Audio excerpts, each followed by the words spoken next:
head for weeks. Weeks. Okay, should we introduce ourselves now? Oh yeah, I guess we should. Yeah. Welcome to the Stone Gauntlet. My name is Kenny Crook Irish Kirby. We were gonna do a Halloween episode, and technically we're doing 2/3 of a Halloween episode, but one of us Me, dropped the ball, you did it. I and dropped the ball. The and Weeb report dropped the ball. and that's my co-host Jordan Rabbl over here. Yep. What's up, guys? Jordan here, or Rabbl, as known, and I'm bringing the Weeb report today. And then we got Spider Dude rounding up the third co-host. And yeah, I'm Spider Dude, also Micah, but for right now, I guess I'm Cookie Monster. You are But I mean, 100%. You delayed the podcast because of cookies. That makes you Cookie Monster. they He were is good the Cookie cookies, Monster. okay? They were very good cookies. Okay. I'm gonna here. redeem a water thing and make you drink water, Kenny. Okay. Listen, Martha Stewart, you go ahead and do whatever you want. I'll fucking drink water on your behalf if you want. Okay. Then drink water now and prove it. Dude, Sorry. I want you to drink Gatorade instead. So Oh, damn. you need that redeemable. Hey, listen, listeners, what they don't know is I'm actually drinking Red Bull. Whoa. You can't do that, man. Red Bull's what ruined my pelvic floor, buddy. So I you know, don't wanna do that. I'm on a fast track to that. You're Don't gonna worry. have to pee sitting down like me if you keep drinking it too much of it. So What Just if saying, I life already drink- pee sitting down to practice for when I have to? then you're a healthy person, honestly. If I ever drank Red Bull, the world would end. Okay. Yo, I can barely handle soda. We have a Somehow. question directed at you, Jordan. Lord of Fall Doorframes asks, "Is that Berserk? Greatest story ever?" That is Berserk, and it is the greatest story ever. I 100% agree. And I'm going to talk about it a little bit, but Castlevania animators have actually been asking to, and they want to animate Berserk. And what's really cool is, I mean, if you watch Castlevania in I think the third season, you've got the more like the bigger female vampire like wears a set of armor that protects her from the light, and she has a giant ass sword. And guess who that was inspired from? One and only Guts. Paddington. So, yeah, Paddington the bear with his cans of marmalade. But yeah, the people who animate Castlevania really want to do Berserk, and I pray God every night on my knees that they let them, because it'll be fire and not the dog shit that we have now. So yeah, but I'm glad you recognize that, because I big Berserk fan. But I will go and get my section kicked off, guys. My first thing on the list is Invincible. Now, have either of you watched the first season of Invincible yet? I haven't. Nope. Wait, so is that like The Boys but cartoon? No, Invincible is different. The Boys does have a cartoon section, but it's more like you know how the Star Wars animated, like every single episode is done by a different animator. They did the same thing with The Boys, and it's kind of like just a bunch of one-offs, and they're animated by different animators. I honestly don't recommend it though. The Boys Diabolical animated series, not very good. Invincible though, so neither of you have seen this. No. Highly recommend it. Holy I've shit! seen things about it. So Invincible is based off of like 100 chapter comic book. It's like it's a Western animation. It's about like a young man who he's kind of coming to his own. His dad is Viltrumite. He's an alien that's come to Earth and protecting it, and he's essentially Superman. Like, he's basically Superman. And Mark is figuring out his powers. He's getting his powers, and he's becoming a superhero. And there's like other superheroes, and his name is Invincible. I mean, he essentially just gets the shit beat out of him all the time. But really good series. I highly recommend it. It's coming out on November. The second season is coming out November 3rd. The first season's like 10 episodes. Like, seriously, guys, you should watch this series because it's got one of the coolest twists ever. Maybe not ever, but it's got a really cool ass twist. I've Omni-Man. actually had that ruined for me because I read into Omni-Man versus.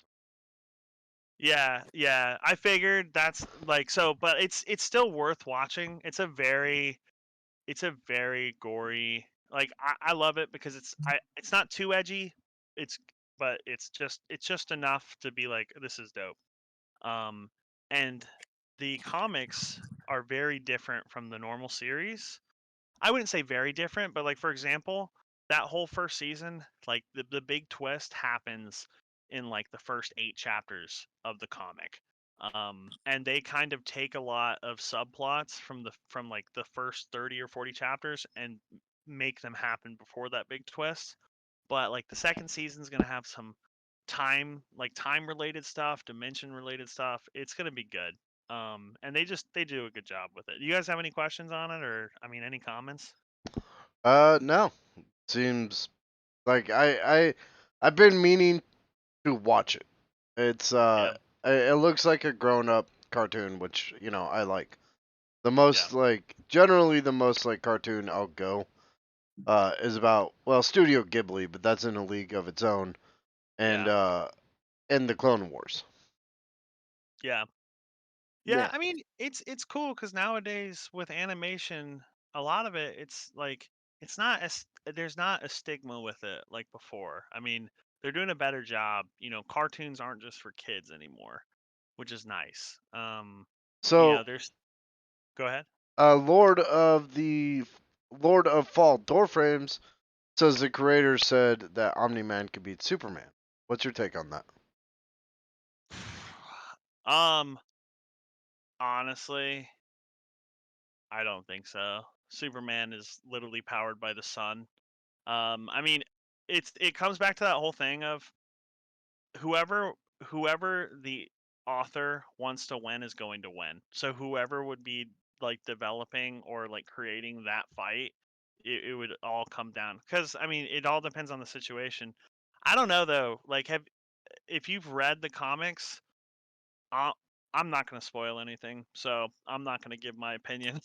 Well, I But do I do have a point to make as far as Superman goes. Uh, there's one thing that Superman has that Omni Man doesn't, and that's Superman's a giant bitch. So like you throw a kryptonite pebble at him, and the dude goes down like a rock. Yeah. yeah, Definitely.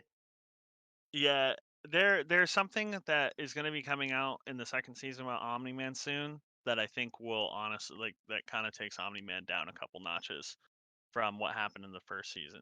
But I'm excited for the mainstream to like get to consume that, and maybe they're just not going to do it too because they have What left some stuff out. They've changed some characters from the comics. What were we gonna say, Micah?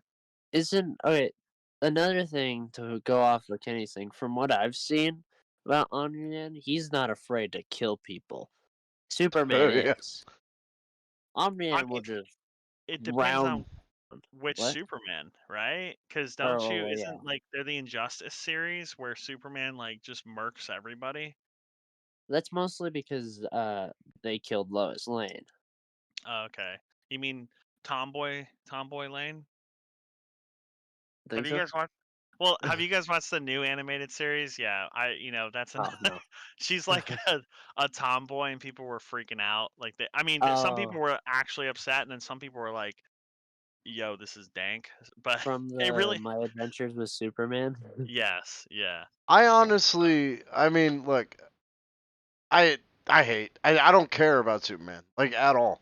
I feel like Superman is the Deus ex machina of the fucking of DC Comics. It's like, oh, this guy's too strong. Send in Superman. yeah, And I feel like, look, guys, I'll say it till my dying day. I'm a Batman fan. Batman actually deals with real shit. He's on the level of human. Like I mean, you can't technically reach his like peak performance, but you can strive to. And Yeah. a lot of the stuff he deals with on like the day-to-day basis wears him down. Like he has flaws, whereas Superman is just like, I don't kill anybody. Well, yeah, Batman's also like, hey, like I'll deal with this problem. Like, I forgot what it was, but I keep saying things about him facing Apocalypse. And just like, he's like, okay, I can't defeat this guy, but I can outsmart him. So he basically does. Yeah, see, that's Yeah. the thing with Batman and his comics, and I know we've gone like way off track here, but if you let Batman live through the first encounter, you can guarantee he's going to come back and beat your ass because he's going to Well, find your weakness and utilize it. well, that's the whole meme about Batman is Batman can beat anybody with prep time. Yeah. As long as he has prep time, he wins. I mean, Like, true, yeah. yeah, because it's he's always got the backup plan. Yeah, Batman is. I don't really like the DC universe, but I like Batman. 100%. Um, I but like that Bat I like Batman because he's got the best rogues gallery outside of Spider-Man. Like the two of them basically compete for who has the best rogues. You go, Yeah. guys. yeah. For Also, just me, or Christian Bale as Batman was just dope. No, go ahead, Micah. Yeah. for me, I love Batman, but I do prefer Nightwing. I'm just gonna say that just because. I think that's just your generation type thing, though. Like, it's always got to go for the younger character. I get it. I did this. I do the same thing. So, Fair Batman, enough. Lord of Fall Doorframe says Batman doesn't kill either. If you kill a killer, the amount of killers in the world doesn't change. I mean, Ooh. true. yeah, Yeah. but what if I kill 20 killers? I'm one killer. I'm still a killer, no how many killers I kill. So if I kill 20 of them, there are technically 19 less than when I started. So Lord of all irrelevant. Doorframes. Okay. Wow, I've been saying the name wrong this entire time. It's Lord of all Doorframes. What Yes, have you been saying? Lord. I thought it was Lord of Fall Doorframes. I'm like, well, that's Oh. cool. It's a very relevant name for like one season out of the year. Well, here I'm gonna continue Okay. just so we don't go too long. Okay. My next thing. Oh, also I did want to mention Invincible. The craziest part, like one of the things that blows my mind, is Invincible. The first season came out March 25th of 2021. It's been forever. I mean, it's been so long since it came out. So, like I've been looking forward to it. Moving on though. The finale for Attack on Titan is on November 5th.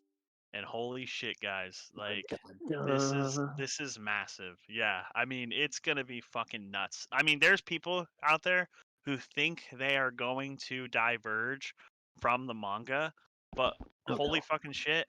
Mappa did not go this far adapting everything from the manga just to fucking change something. So I'm telling you right now, they are not going to do that, and this shit's gonna be crazy. Neither of you watch Attack on Titan, do you? Nah, I haven't. It's But I do know one of my coworkers is gonna be flipping out about it on me. yeah, it's gonna be sick. I don't know. It's like one of the first breakthrough animes that like made anime cool again for me. Yeah. Like that was actually my gateway drug back into anime. Like, cause I took a break. Like when I turned 18, I was like too cool for anime, and I took like a like 5-6 year break. And then I remember like, oh, this Attack on Titan thing looks pretty cool. Let me watch it. And then all of a sudden I'm watching Sailor Moon again. So I mean, it's just that's just how it seems to go down. I mean, I watch Sailor Moon for like different reasons. Wait, what are we We talking all about? know. How do you know we watch it for different reasons? You know what? Good point. You're just like talking to your wife. I told you not to disturb me when I'm watching my Sailor Moon. Well, so here's a funny story. When Alex and I first started dating, she used to think that I was like always watching porn or something because every time she'd come home, I would like turn off whatever I was watching because it would always be an anime, and I didn't want her to know. Like when we first started, because I was like, she's gonna think I'm weird and like want. So, and then I remember after a couple months, she's like, "Why do you always like turn off the TV when I come home?" And I was like, "Oh, I guess that's kind of obvious." And you're just like, I'm watching porn. I'm what? Yeah. That's... Yeah. Um, but yeah, yeah. So moving on. So Kirby, I want to hear from you first, brother. What did you think? Like, don't no. We're not gonna Ooh, keep the Robot spoilers out. Jordan just came. Oh, can you hear me now? No, we can. Yeah. I want to hear what no spoilers because I don't want to spoil anything. But like, how did you feel about this season, man? Okay. All right. Here's how I felt about Castlevania Nocturne. I loved the first 3 episodes. Then I got distracted by Paddington Fair, Bear. fair. And that's all I've only seen the Wait, first 3. wait. You've only seen the first 3 episodes? Yeah, and then I watched American Horror Story, and then I watched what else? Loki, and then I watched Gen V, and I've been distracted by those shows. But I'm That's gonna get funny back to it. because that's Brother, far. brother, the first 7 episodes of Castlevania Nocturne only exist because the 8th one has to it's the fucking best, bro. Like the last episode, I was bored, honestly. By the time I was like, man, this is really not as good as the original series. Oh. And then the last episode, dude, I actually sat down. Like I was like cleaning in the kitchen and stuff, and then I was like, oh my god, like big shit's actually fucking happening, and the animation looks so fucking good. And then at the end of the episode, my jaw fucking dropped. Like I literally said, "Holy shit!" Like as it was going. It's amazing, dude. Like So watch the last episode. I See what you honestly think. feel like the first season exists just to set up the second. And I usually hate when they do that, but it's gonna be a really good second season. Yeah, Breaking Bad's really good about that. I Are mean, they? okay, the first season of Breaking Bad. Actually, no, wait, no, they're not that bad at it. What am I thinking? Never mind. Just Uh, ignore my but train of thought there. I just wanted to show the characters. I mean, you got Richter, you got Maria and Annette, and honestly, like I like the style of I like the style that they bring about. I like the animation of the show. Some people complained that there were certain areas where the animation looked choppy. I can see it, but honestly, it's it's better than a lot of the other shit, which is what I'm gonna get to my next thing though is and there's Urzabet is Captain Laserhawk. This was probably the biggest fucking waste of money Netflix has ever done. Like That they chick, I'm not gonna lie, that chick second from the left looks like Sombra from. yeah, and so that's Jade from Beyond Good and Evil, if you remember Beyond Good and Evil. Um Wait, so hold on. This takes place in the Beyond Good and Evil universe. no, so dude, it's so fucking weird. And they honestly wasted. I'm gonna finish it because I'm like, I need to make sure like before I really just like fucking like I'll come back next podcast and be like, hey, it's really not that bad. But I finished The Boys too, and I was like, I'd rather finish that than finish this piece of dog shit. But I watched the first 2 episodes, and this show is just abysmal. The premise is that it's all Ubisoft IP. Oh my So god. yeah, and so it's like you've got Rayman, you've got Assassin's Creed, you've got Beyond Good and Evil, you've got Far Cry. So like the what's his name? Oh my gosh. Who's the main villain when they're like in on the Asian continent from like Far Cry 5, I think? Far Cry 4? That Do you was know what Far I'm talking about? Cry 4. Well, hold on. Let me find out. That was one Yeah, of my but favorite villains. yeah, but like he's in it, but like dude, it's just the only good thing that I give this series is that I like that it's a video game and they'll like kind of switch back and forth between a couple mediums, and I love when shows do that. But the writing is just abysmal. Like the animation is decent, but honestly, like they they just need better writers because it's not good. It's just It's it's Pagan Min, and yeah. Ubisoft has never been good about writing. In fact, I like I hate him and love him at the same time. Like I want to play that Assassin's Creed game that's coming out in Japan, but I also know it's going to be the same shit in every Yeah. fucking area. Go here, collect this, turn over this rock, and do that 50 Yeah. more times across the map. Yeah.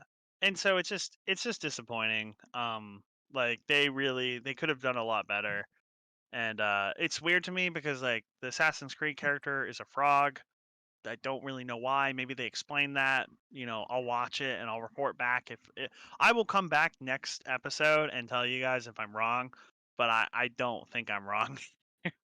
One thing I really hate and I dislike is they took Rayman, a character that fucking nobody knows about this generation.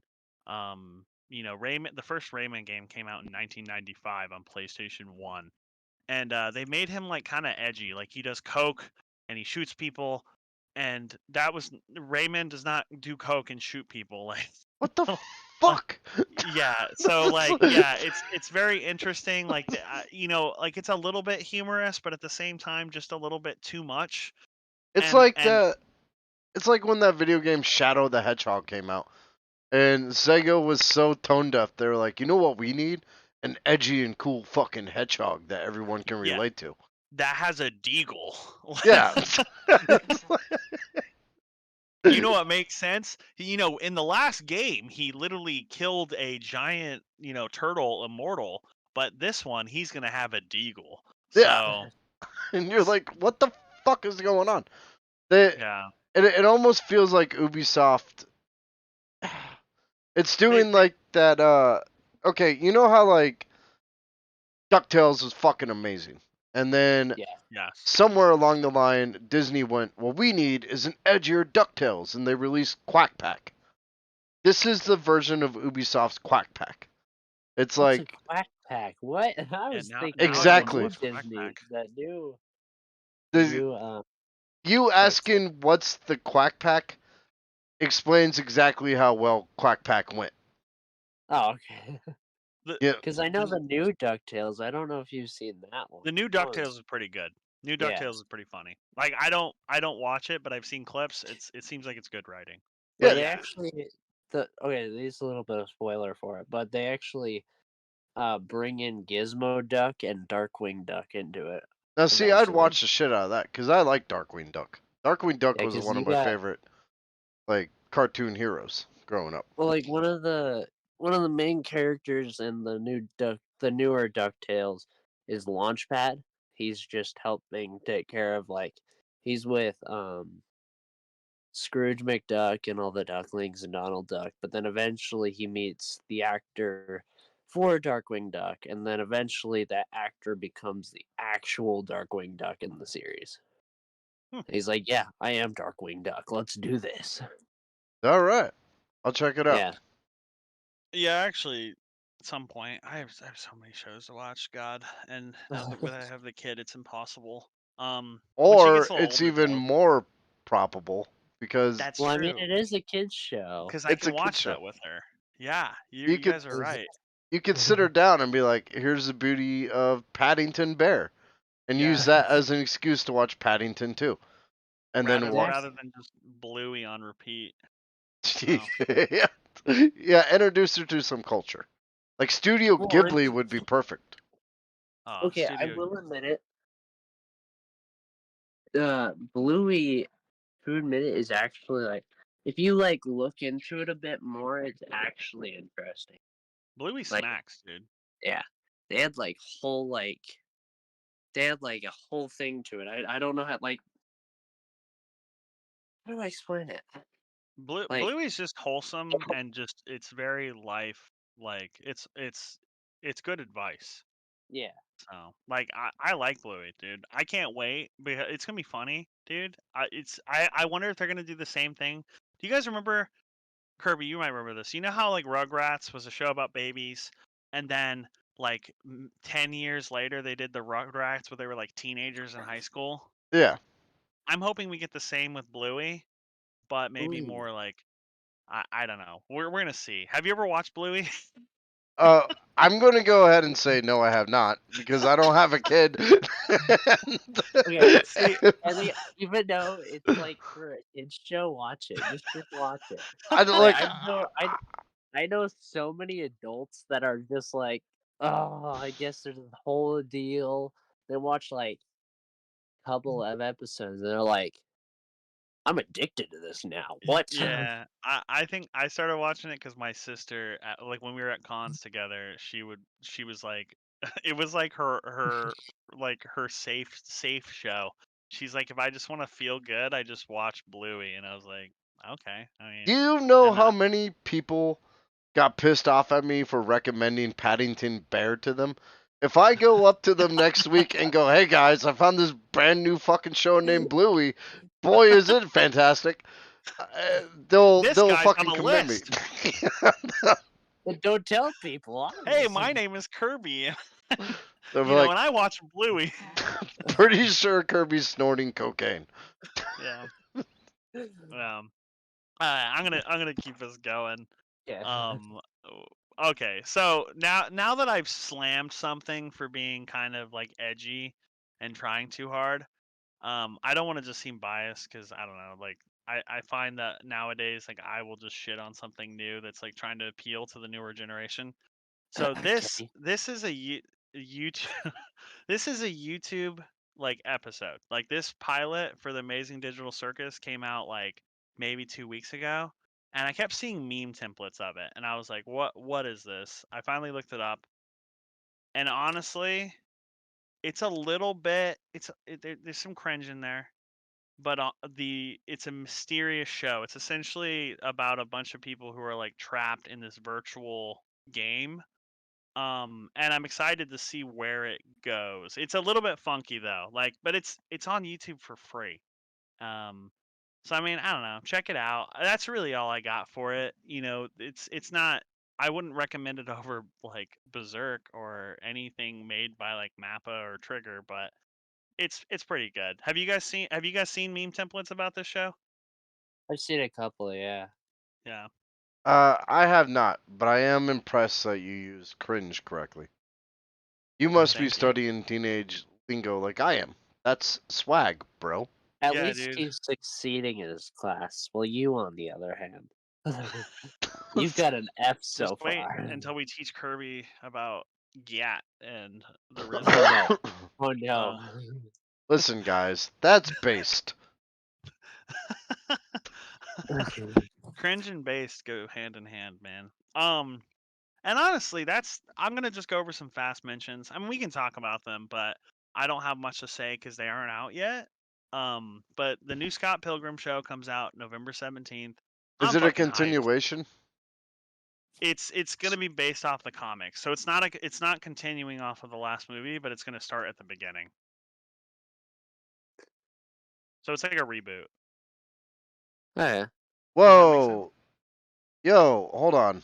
Wait, so Lord of all Doorframes, which one do you mean? Because he posed, did you see that the creator of that said, if the fan base did anything weird, like draw some Rule 34 of it, he would purposely ruin the show? Are What you, show? yeah, is that Scott Pilgrim or what's the one before it? Digital Circus. Digital Circus. The Digital Circus one. Oh, that's what he's talking about? Yeah. Huh. Oh shit. Well, I hope. Well, okay. Let's be real. Rule 34 is coming out, so that's just going to happen. That's the internet. I Um, mean, when Overwatch showed the K-pop skins for Kiriko, Diva, Tracer, Bridget, or Brigitte, and Sombra, uh, porn pretty much followed the next day. honestly, at this point, Overwatch is based off the porn, not the other way around. Oh, So that's why I keep playing. I mean, look, I that's played because of the gameplay. don't don't. That's the joke. I mean, I'm sure you both heard it, but they're like, "Hey guys, did you know they made a game off of all this porn?" And because honestly, there's more people who probably know about. Yeah, I'm just gonna stop there. But yeah, so Scott Pilgrim, November 17th. It's based off the comics, so it's starting from the very beginning. But what's cool is it's all the voice actors from it's all the same actors from the movie are voice acting their characters. So you've got Captain America fucking voicing a character in this show. Oh shit! So So Michael Cera's coming back as Scott? yep, Aubrey Plaza's coming back. You know, Oh, there. I Yeah, thought it dude. was Chris Evans. My bad.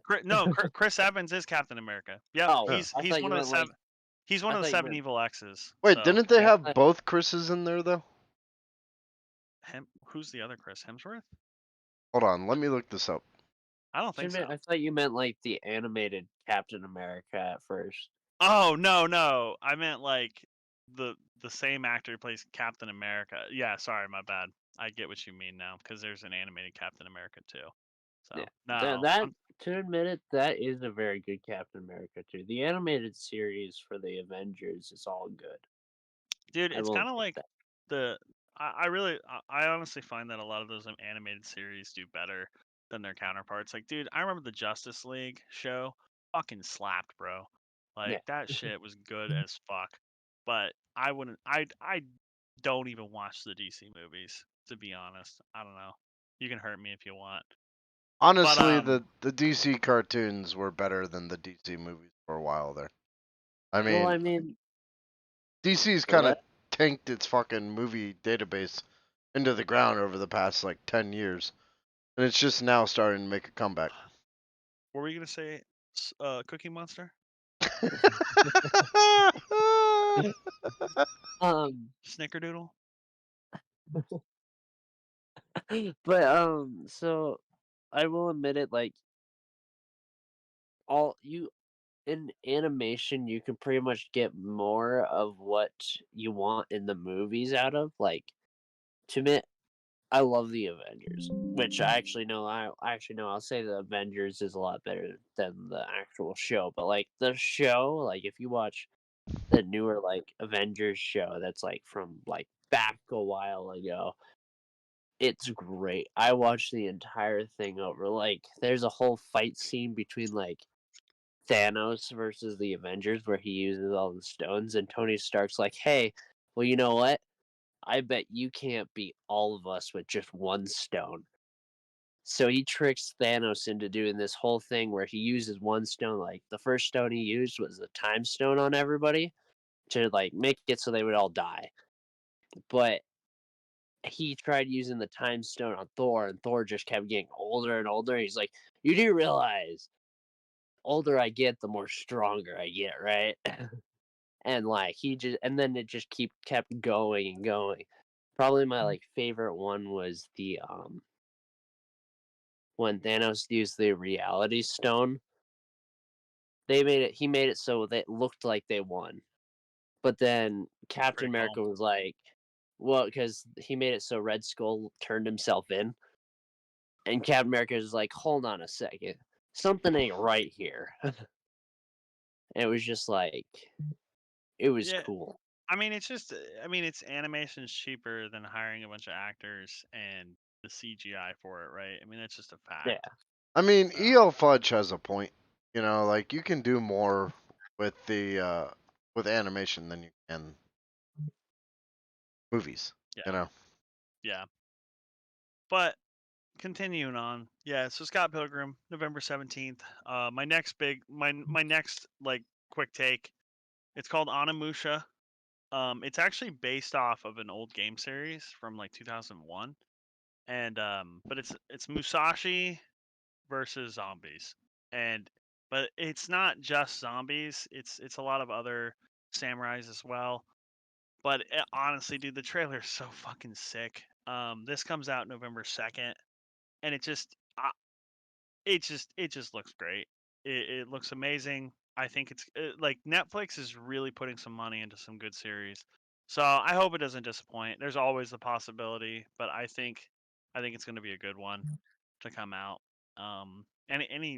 Anything on that, guys? No? You know, I'll All right. watch it. I mean, if it's like Ninja Scroll, Ninja Scroll kind of kicked ass as a kid. Yeah. No, I'll definitely message you if it's good, if it's worth. Yeah. The next one it's weird that they're releasing like two.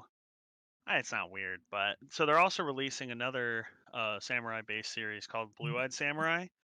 It's essentially about like it kind of seems like it's gonna be a coming age story of like a female samurai. Which I'm like, okay, that's gonna be like an interesting story. But really, what gets me is holy fucking shit, it's gory, bro. It's like real. It's none of this bullshit of like seeing somebody slash somebody with a sword and a little bit of blood coming out. It is full on gore. It is full on chopping people in half, chopping off limbs. It looks so fucking good. So I'm really excited. I honestly don't care about the story much with this one. This is going to be the animation for me. And just the goriness of it, because like that's when you're using samurai swords with no armor, that's what you're getting. So you got any takes on it, guys? That chick's pretty hot, so I'll check it out. Wait, where? Okay, if you know where to find The motivation. where, No.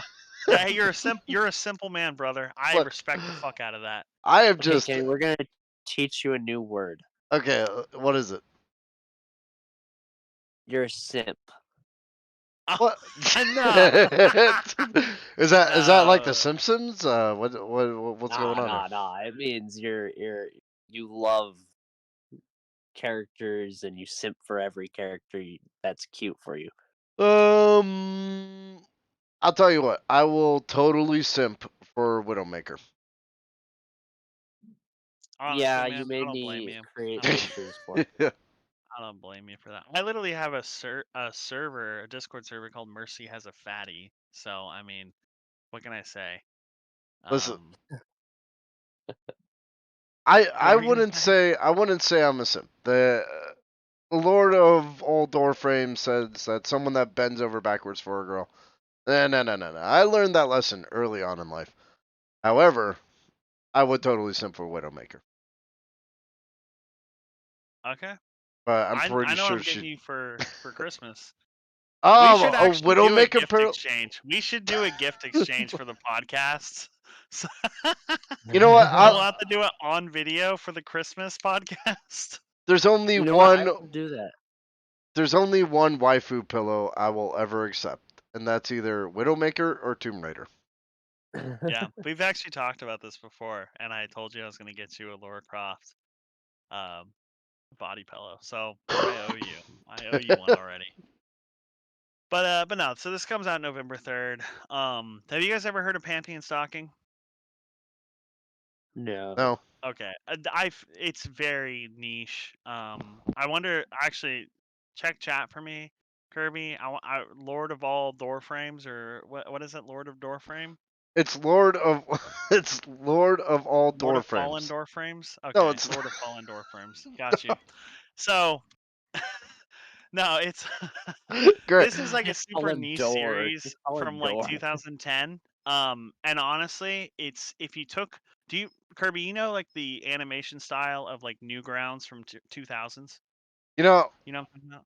to answer Lord's question real quick, the Laura Croft that I'm talking about is the reboot. Though I did find the Polygon one hot back in the day when I was Yeah, a dude. kid. Big old triangle titties. But wait, what was your question, Jordan? No, I was asking if Lord of all fallen door frames knows what what panty and stocking is. But this series, do you? Oh, and for you, do you remember like Newgrounds animation from like the 2000s? Holy shit, I do, yeah. Yeah, this series, I think the artist came from Newgrounds, like animated from Newgrounds, and he made this series. And what this series is a little bit funky. Like I'll be honest, it's not it's a little bit cringe. It's kind of like a little bit too edgy for itself sometimes, but what I really like about it is that it goes from Newgrounds animation to like Sailor Moon style animation, and then whenever they blow up the big bad guy at the end of the episode, it's literally claymation. The bad guy will be clay, and there will be like a big fucking explosion, and they'll like explode the clay, and it makes me laugh every time. And so like I've been rewatching it because like it's been such a long fucking time, and so I was rewatching it today, and I was laughing. But You know, what's funky? Oh, go ahead. real quick, where do you find these? These shows, Yeah. the internet. No, I mean like um. where would you find Blue Eyed Samurai, Onimusha, Scott Oh, Pilgrim? Scott Pilgrim, Netflix. Animushu, Netflix. Blue Eyed Samurai, Netflix, man. Netflix is fucking funding everything. It's nuts. Like, Like, thank fucking God someone is, because like Netflix right now basically says I want foreign films and then I want animation. And Foreign honestly, films and animation. Okay. yeah, it's very strange because like nowadays when I go to like Netflix, I find they have very little IRL movies I want to watch, and I mean I hate to say that because it's like I just hate watching dubbed IRL, like IRL movies, like watching like I don't know, like when it comes to animation, I don't mind so much because like they usually hide the mouth flaps a lot, like they how when they do it, but like when you're watching somebody talk and it's dubbed, it just like breaks everything for me. So I have to watch it subtitled, and then I'm like, now I gotta fucking read for this hour show, and just I Have you can't read for seen an hour. Kung Pao Enter the Fist? No, I haven't. Where the dog barks and then like 3 seconds later you hear him? He's talking. No, it's. I mean, it's a dude. You gotta watch this show. It's not a show. It's a movie. Made by Bob Odenkirk's brother, and it's a complete satire of everything that's ever been dubbed from like Japan, and it's That's fucking amazing. me and my So friends they make actually fun of it. went. Oh, go Yeah. ahead, Micah. Oh, you can go ahead. I was gonna like talk about something different, so go ahead. Okay, so panty and stocking. It it's neat. Studio Trigger's picking up. Studio Trigger did Cyberpunk. They've done a lot of. They've done Darling in the Franks. They're amazing. Kill la Kill, I believe, is one of like they've done a lot of my favorites. Between Trigger and Mappa, like anything they make is just amazing. So I'm interested because this is going to be a very different project for them because like it's fucking Newground style and claymation. So I'm just interested to see what they're gonna do. But they never miss, so it's Hey, gonna be dope. Jordan, Lord wants to know your thoughts on the One Piece Netflix. So I'm not a big One Piece fan, only because I do not have the time to watch all of it. I've watched maybe 100 episodes, and I watched a little bit of the live adaptation, and it's okay. It's better than the Cowboy Bebop adaptation that they did. Like that was not good in my opinion, and I think that's the general consensus from the anime community. But my buddy, who is a fucking diehard One Piece fan, he was like, yeah, dude, the live adaptation is pretty good. It's not the greatest, but it's also not the worst. Like I think it's like they couldn't have asked for anything better, It's almost realistically. like they actively fucked up Cowboy Bebop, so One Piece would look better by comparison. May Maybe. Now I did watch like a clip of it, because you know how you can scroll over it and you can see the clip, and it looked like Yeah. completely wacky and kind of fun. I was like, That's what it's supposed to be. Yeah. and if that's all it is, I have no problem with that. So it's actually really funny because a lot of people hate on One Piece because Luffy. It's kind of like Super Saiyan, but Luffy he has different gears, and so he goes Gear 5 in like in some of the newest seasons, and people were like shitting on it because they're like, he seems like a cartoon, like it's stupid, like he literally puts his finger and his thumb in his mouth and like blows himself up to be like super muscular, and then like, he makes like it makes like weird like old Tom and Jerry like sound effects and stuff, but that's because that's what it's supposed to be. It's supposed to be wacky. He's like this wacky character. He literally is made of rubber. So like it's supposed to be wacky and fun. And He's so a lot of basically like people miss. Plastic Man. Yeah. Um but dude, One Piece is goated. Like I would never talk shit about One Piece. Like I don't have to watch One Piece to know it's good. You don't just get 1,000 chapters and 1,000 episodes without being good. Like Yeah, that's that's why true. like I can't talk shit on Naruto. Like I don't watch Naruto. I'm not really that interested in watching it, but at the same time, like I'm not gonna say anything bad because like how the fuck can you be wrong with that many episodes? I'll say Like it for you. Naruto kicks ass, everybody. I yeah, thoroughly enjoy it. yeah. So I'm wrong. You know, well, not that I'm wrong. I just like I know it's good. I would not say it's bad, but But yeah, so I'm interested in this project. It's gonna be a while till we see it though. So we'll, you know, in a year when they probably start airing it, I'll probably bring that back to you guys. Next on the list, I'll so watch Lara this. Croft. So Tomb Raider is getting an anime adaptation. It's gonna be like the Legend of Lara Croft. So I'm excited. Nobody knows what the story is gonna necessarily be about at this point. If it's gonna start at her origins, but I mean the games are awesome. So if they just take off of those stories, man, I don't know. What's your take, Herb? If they were smart, they would place it between Shadow of the Tomb Raider and the upcoming game as a bridge, because technically, like Tomb Raider 2013, Rise of the Tomb Raider, the best Tomb Raider game ever, and Shadow of the Tomb Raider were a self-contained trilogy. It was Laura's origin. So if they tell Laura's origins all over again, it'd almost be a rehash of like what's already been done. But Yeah. if they assume that the people that are going to watch Tomb Raider already know how Laura came to be, and are looking forward to the next iteration, this squarely between those two would be perfect. Laura at the top of her game, willing to take the role. And I do want to point out, I hate the fucking Lara Croft movies. I do. I Yeah. um, I mean, There's Croft movies. yeah, Mm-hmm. they're terrible. They're old. They're I bad. Angelina Jolie did the best she could, I suppose, and she was pretty hot as Lara Croft, but all of it was done bad. And then this new one that came out 2013 where they tried to follow the video game again was done bad. It's like the people don't seem to realize that the best way to truly do a video game uh format is to do it as a series. That's why The Yeah, Last of Us succeeded where others have failed. Yeah, I just also think it's because like you really have to be faithful like to the game when you do it. And a lot of times when they try to translate video games to movies, they aren't faithful. Look at Doom the movie. It's not faithful fucking at all. It's literally like, if they had just honestly followed the story, it would be better. That's why Last of Us the series is good. It's faithful to the game.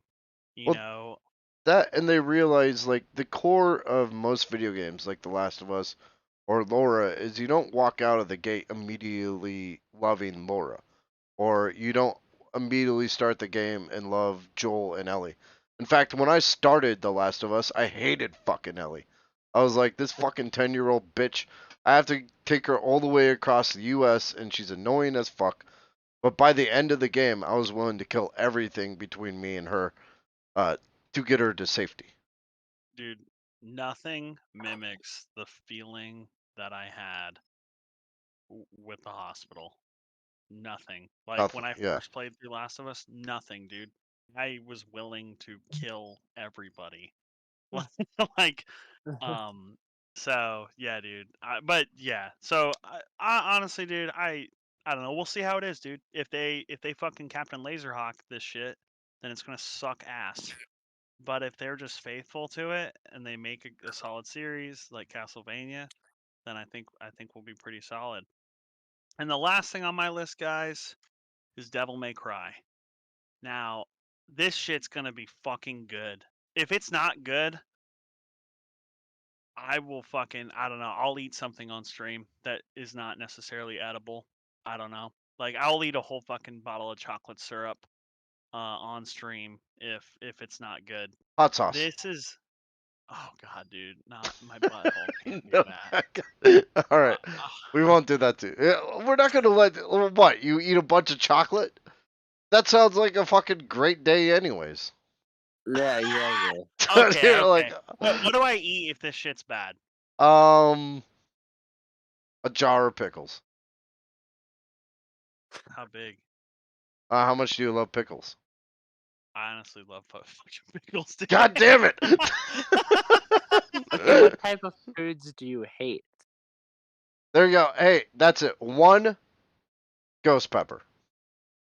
Oh Oh, fuck. Okay. Yeah, sure. And you can choose to Okay. eat it all at once or eat it slow. Okay. If Devil May Cry is bad, then I will eat a ghost pepper. You guys have this on clip because this shit's gonna be fucking good. Like, I am so excited. Have you guys ever played the Devil May Cry games?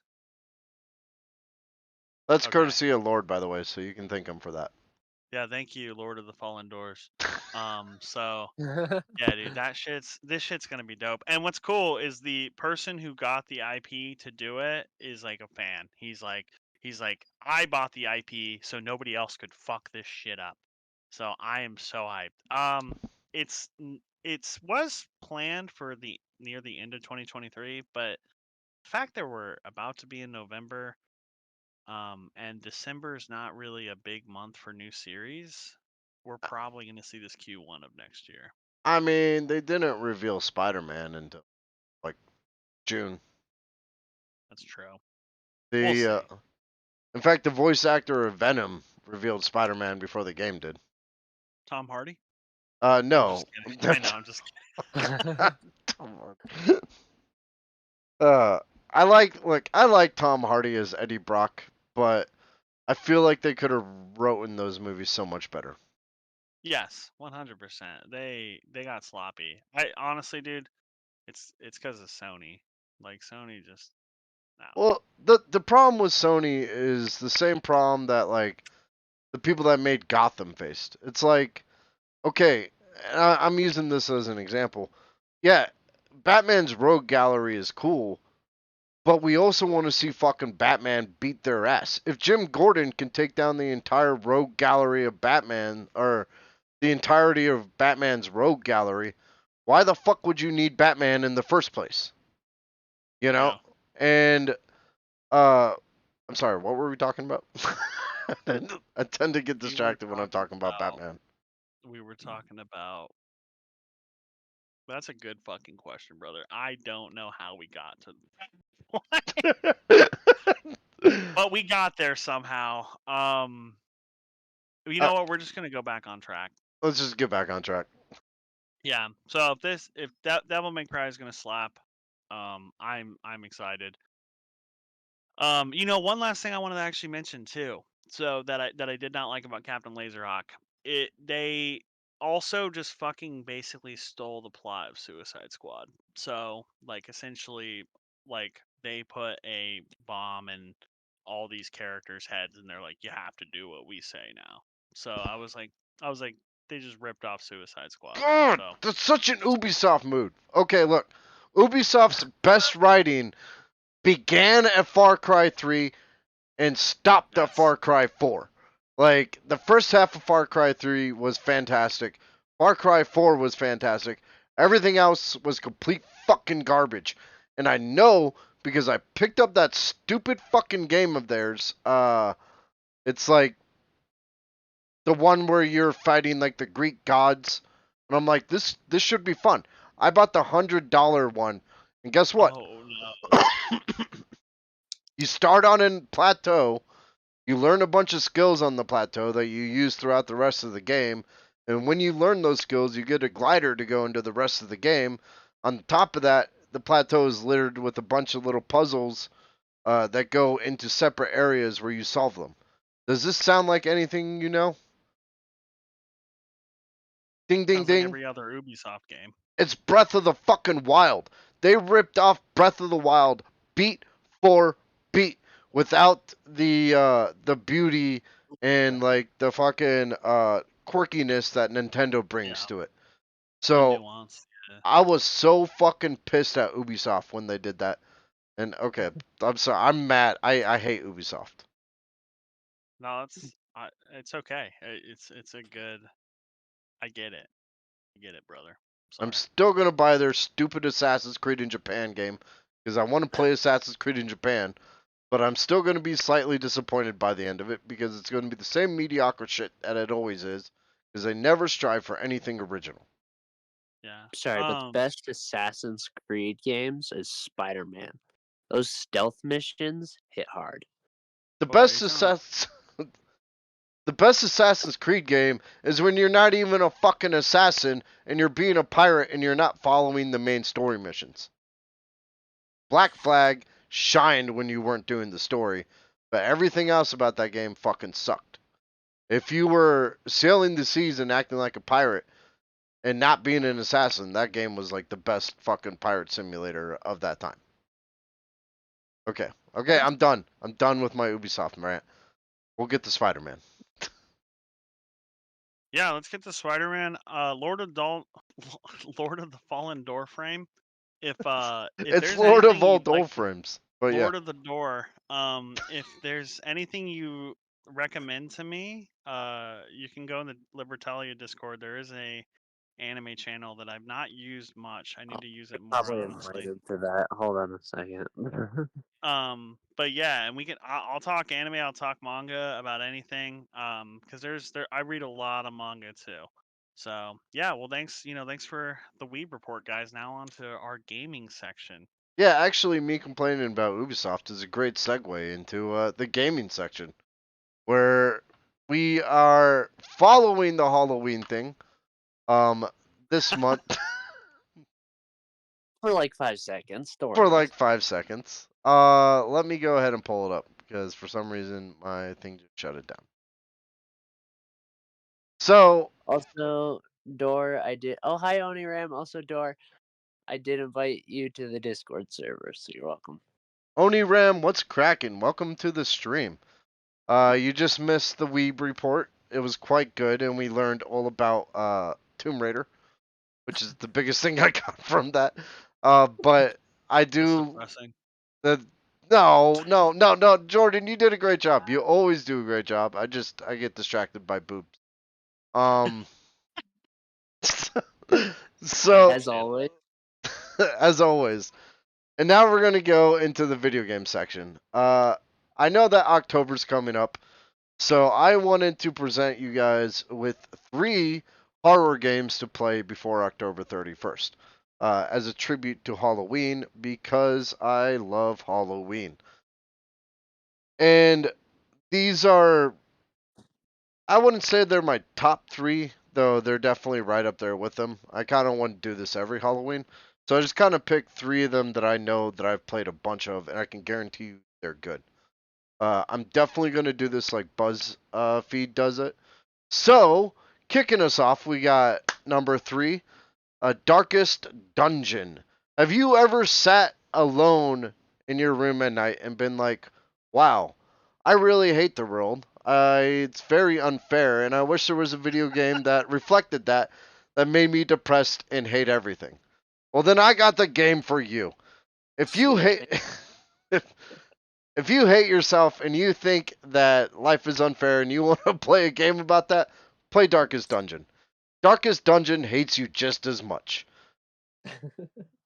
I had to learn how to let my characters die. Here's the thing, like Darkest Dungeon, Yes.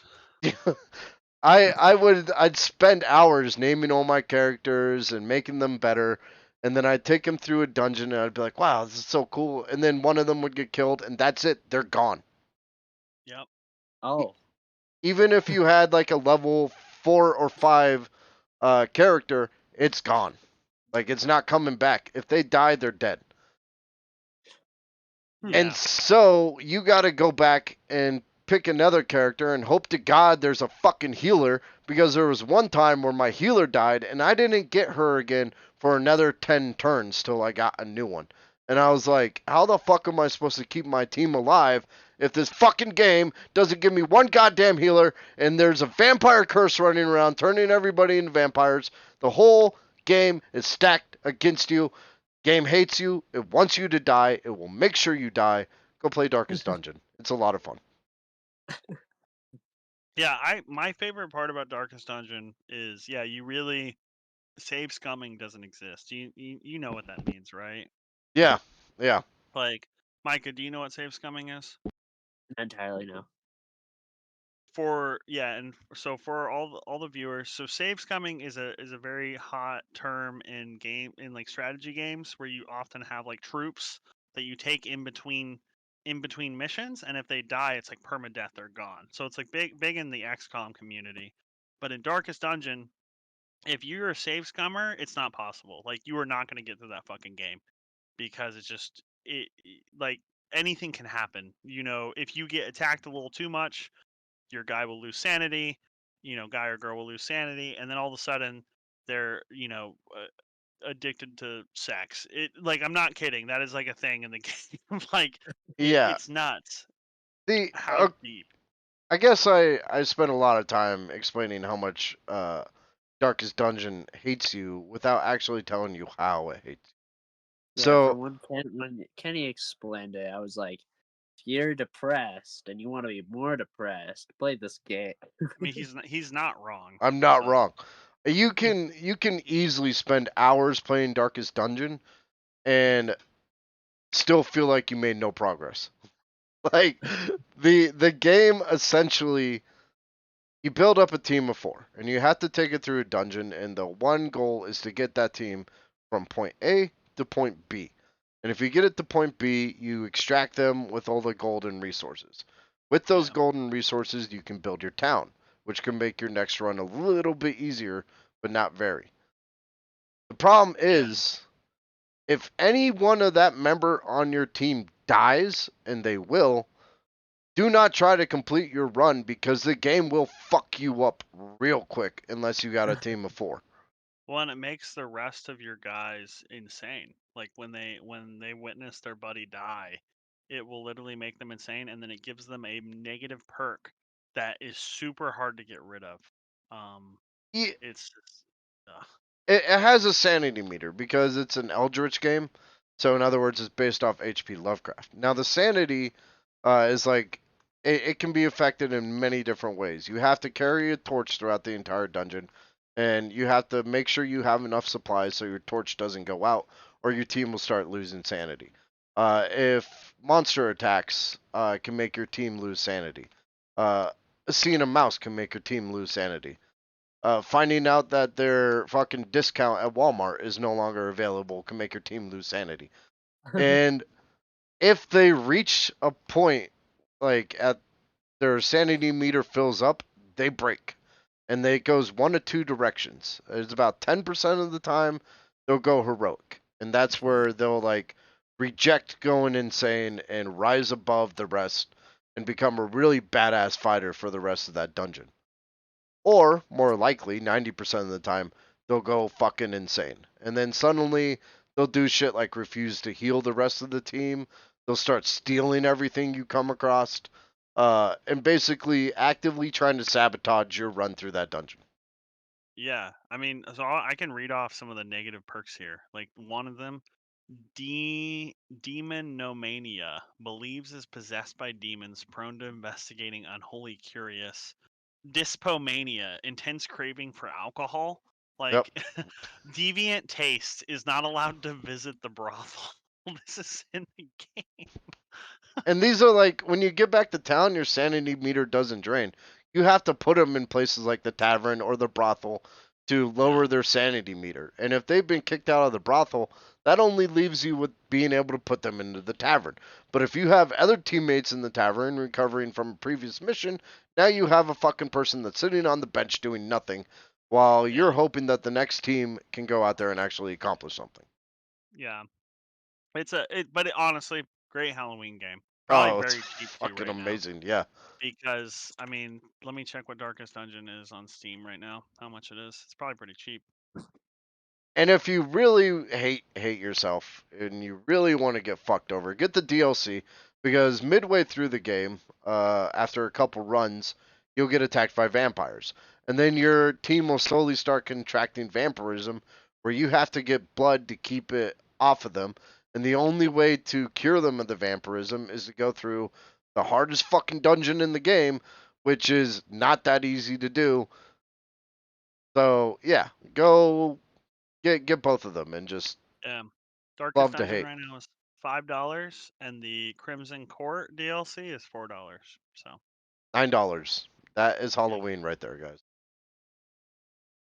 So coming in at number 2, an actually much more forgiving game, though it may not seem so at first. Alien Isolation. I played Alien Isolation about 5 to 10 years ago. Actually, it was probably closer to 10.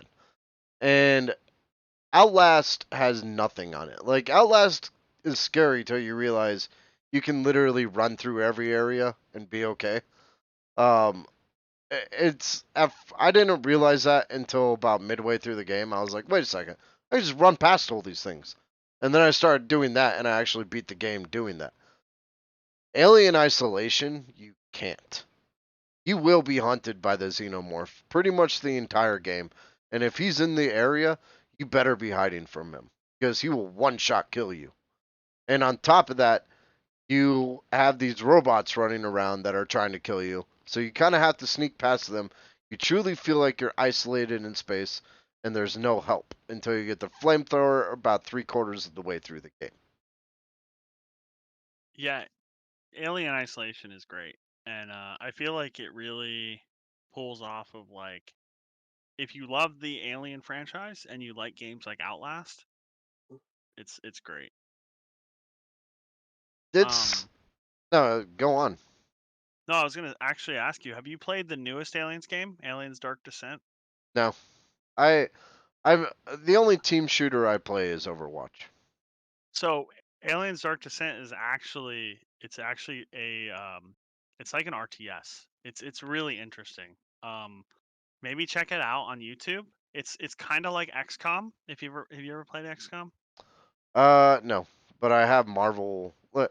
Eh, I like XCOM and I like its execution because I love Advanced Wars, but I haven't got around to playing it yet. Okay. If check out if you like the franchise Aliens and you want like an RTS, it's pretty neat how they mix them. But I would say like maybe just wait for it to be on sale because it's still like 26 bucks. And honestly, like I enjoyed it. I probably put like 20 hours into it, and but I don't know. Maybe wait for it to go on sale more. No, But it, I might actually check it out based off your recommendation. I'll look it up on YouTube and see if it's something I'm interested in. yeah, I just in general hate playing with people. I hate playing in Diablo with others, even if like unless I know them. Like I'll play with Micah, I'll play with you, I'll play Wow. with Dad. Oh, okay, you can put it. oh, it's single player, It's so single player? it's completely single player. You think of it this way. I'll be very short about it because I don't want to take away from your segment.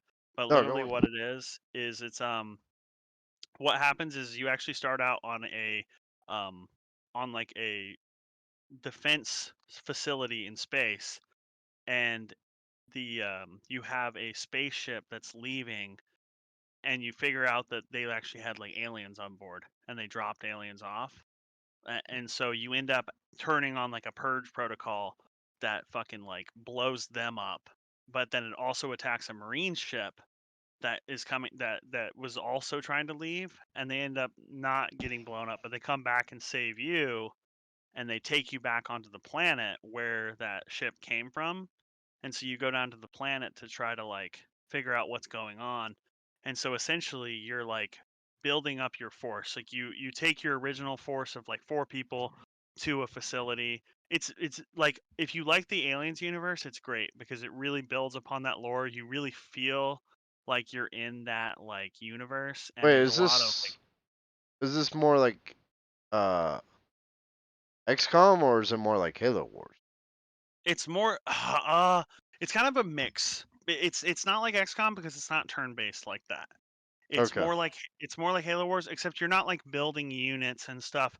What you're doing is you're like picking units and then taking them in and then like clearing out a whole facility. And then what you do is like let's say you start to run low on supplies, you actually leave the facility. You can like go back outside and like go back, and then and that turn will be over, and then you do like some resource management in between missions and stuff. So it's like a mix of an RTS plus XCOM. It's cool. Check it out. I highly recommend it if you like RTS games. You know what? I will. Uh, Based off your recommendation, Alien Dark Descent is. Why am I getting API error? Okay, look, guys, go follow Lord of Old Doorframes and OniRam93. Both of them. I'm not sure if Lord is a streamer, but if he is, get him a follow on the channel. I'd say I you should streaming. It would be fun to watch his streams. Well then I will give him a follow. And I'm gonna. also, Well, he hasn't streamed yet, ever, but I'm gonna talk to him about that. Okay. This just got super awkward. Either way, go follow both of them. So that You're way, welcome. Lord of Oldor Frames will have a following when he starts. Number 4 just became Alien Dark Descent. And let's bring it around to number 1. Now, if you ask me to sum up Halloween horror game in 2 words, I am always without a doubt going to say Resident Evil. Now, many of you out there may be like, hey, which one is he talking about? I do love Resident Evil 1, and that's definitely worth checking out, but I'm not talking about that one. I love Resident Evil 4, but Resident Evil 4 is more of a November game, because Resident Evil 4 walks that thin line between horror and action, and a lot of the time it leans more on action. No, if you want a truly creepy experience for this Halloween night, play Resident Evil 2. Resident Evil 2, the remake, actually, either. I played the first one when I was a kid, and the liquor jumping out of the glass scared the living shit out of me. Um, the Resident Evil 2 remake also managed to bring back those feelings of terror, especially when you start getting stalked across the fucking police station by an unkillable monster. On top of that, the zombies are slow and shuffling, but very dangerous. So you can either run past them or do what I do if you guys want a pro tip on Resident Evil, kneecap them and run past. Just basically shoot them in the kneecaps till they drop. Then you don't waste bullets on their head trying to like blow their brains out. Yeah. The game is fun. It's creepy. It's got moments where you have to think fast, and it's got a lot of really slow horror moments. Things that will make you kind of jump, make you think twice about going into the shadows. So, Resident Evil 4 takes, or Resident Evil 2 takes the cake for the Halloween special in the video game section. If you don't already have it, go check it out. Check out the remake. It's probably on sale at this. Yeah. Agreed. Agreed. Resident Evil is a defining game series for horror. I love Resident Evil. There's nothing quite like the first run through of a Resident Evil. It doesn't Yeah. matter which one it is, you know. Well, dude, so many people tried to mimic what Resident Evil did. Like, do you remember that dinosaur game, dude? Yeah, it was Sorry. like Dino something. We've talked about it before too. Yeah. Um, dinosaur clone. Now I need to know what it's called. Was But it Dino Crisis? Yeah, it was oh, Dino it Crisis. was, yeah, Dino That was it. Crisis. Yep. Resident Evil has always held uh the fucking crown for horror games. And it's weird because Capcom never went the EA or like the Activision route. Where when it finally got to Chris punching boulders, which is like I still love Resident Evil 5. I love it because it's just pure action and dumb fun. But Resident Evil 6 sucked. It became like a team shooter. Uh, One of those where you walk into an area and you got to clear the area, then you go to the next area and you got to clear the area. Gears did the same shit and it failed. With Yeah. like one of its offshoots. But when people actively told Capcom this sucks, they hit you with Resident Evil 7, which brought it right back down to its roots of exploring a mansion in Louisiana and first person shooter, and you're back to being alone, isolated, and fucked at all times on ammo and health items. But the one thing Resident Evil games do really, really good at is that you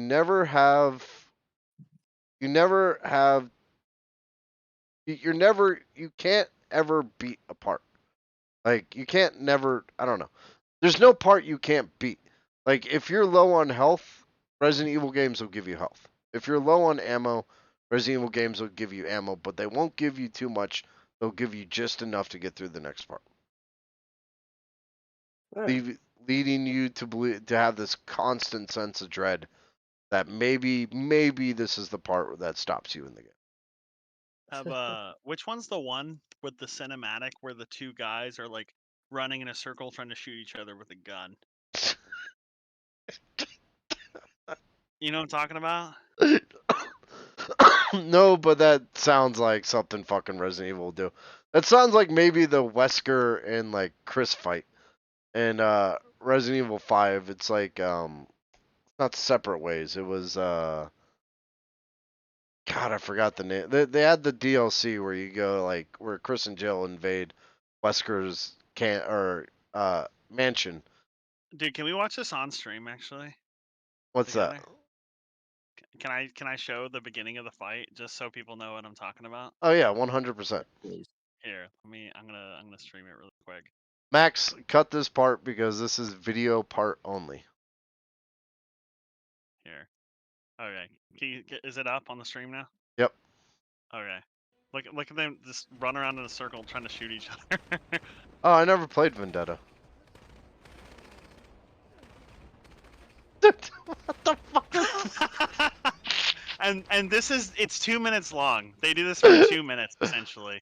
I'll throw it in the chat if anyone wants to finish watching it. But yeah. Yo, I'm not gonna lie. The other thing that Resident Evil does really well is it's corny as fuck. Oh man, link got deleted. I must have some kind of auto mod on. Oh, that's all right. I'll post it in the Discord. I can still see the link from his thing. So you can see the link?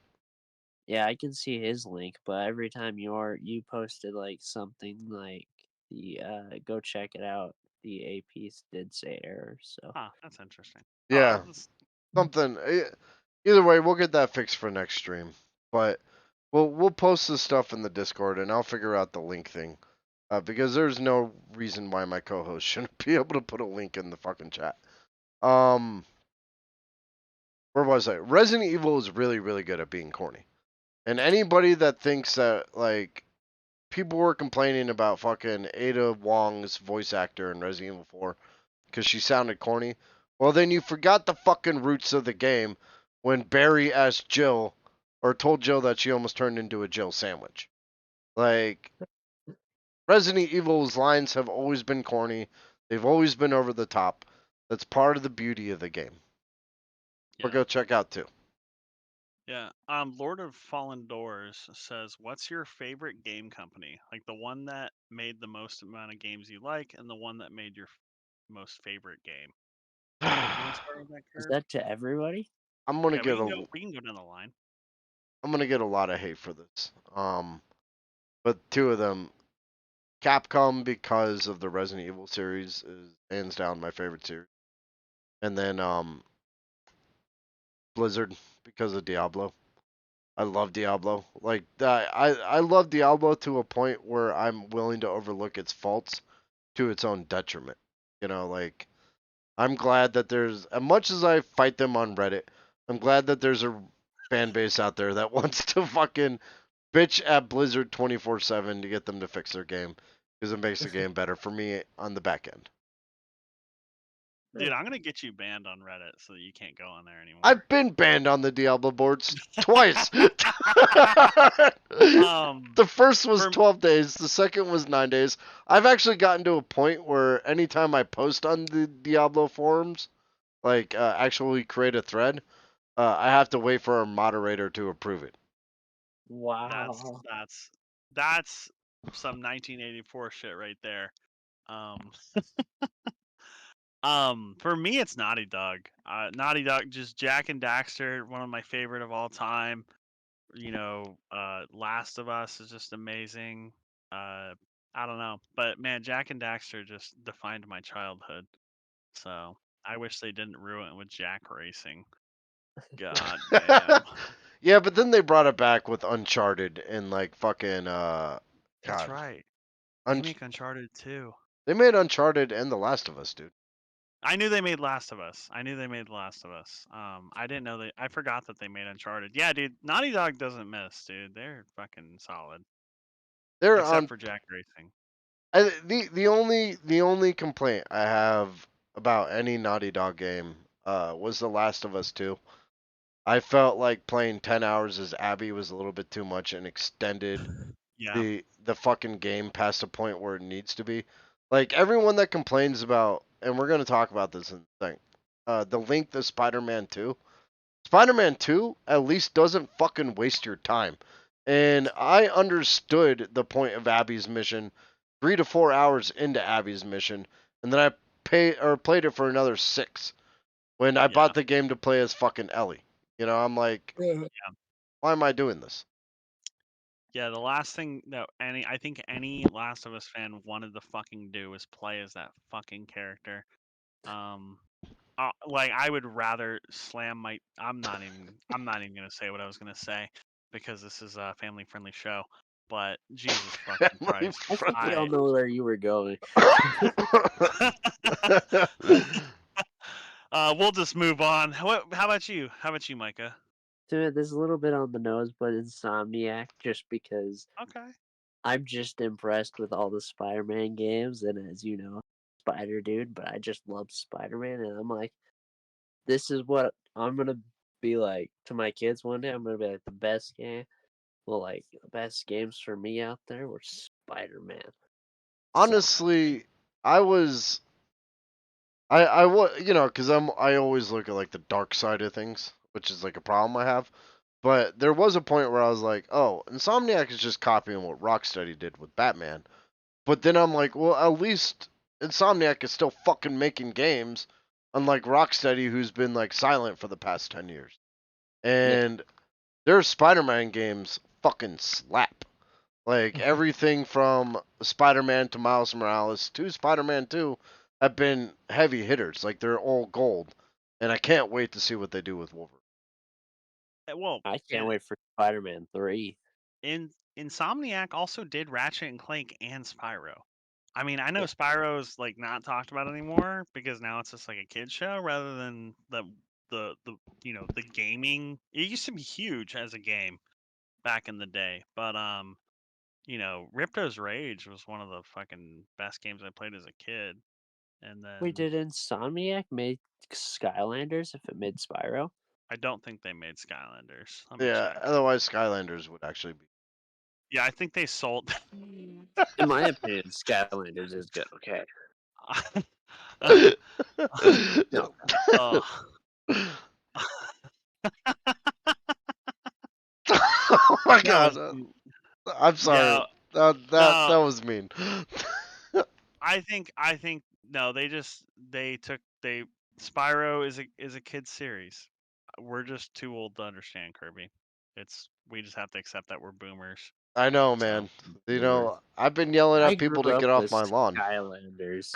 yeah, and it's funny because I grew up with the original Spyro. So it's fun. It's like it's very interesting that they did that. Yeah, and that's the thing is we have to accept that like Kirby and I were just not the target audience for Skylanders, right? Yeah, Lord So says New Spyro is good though.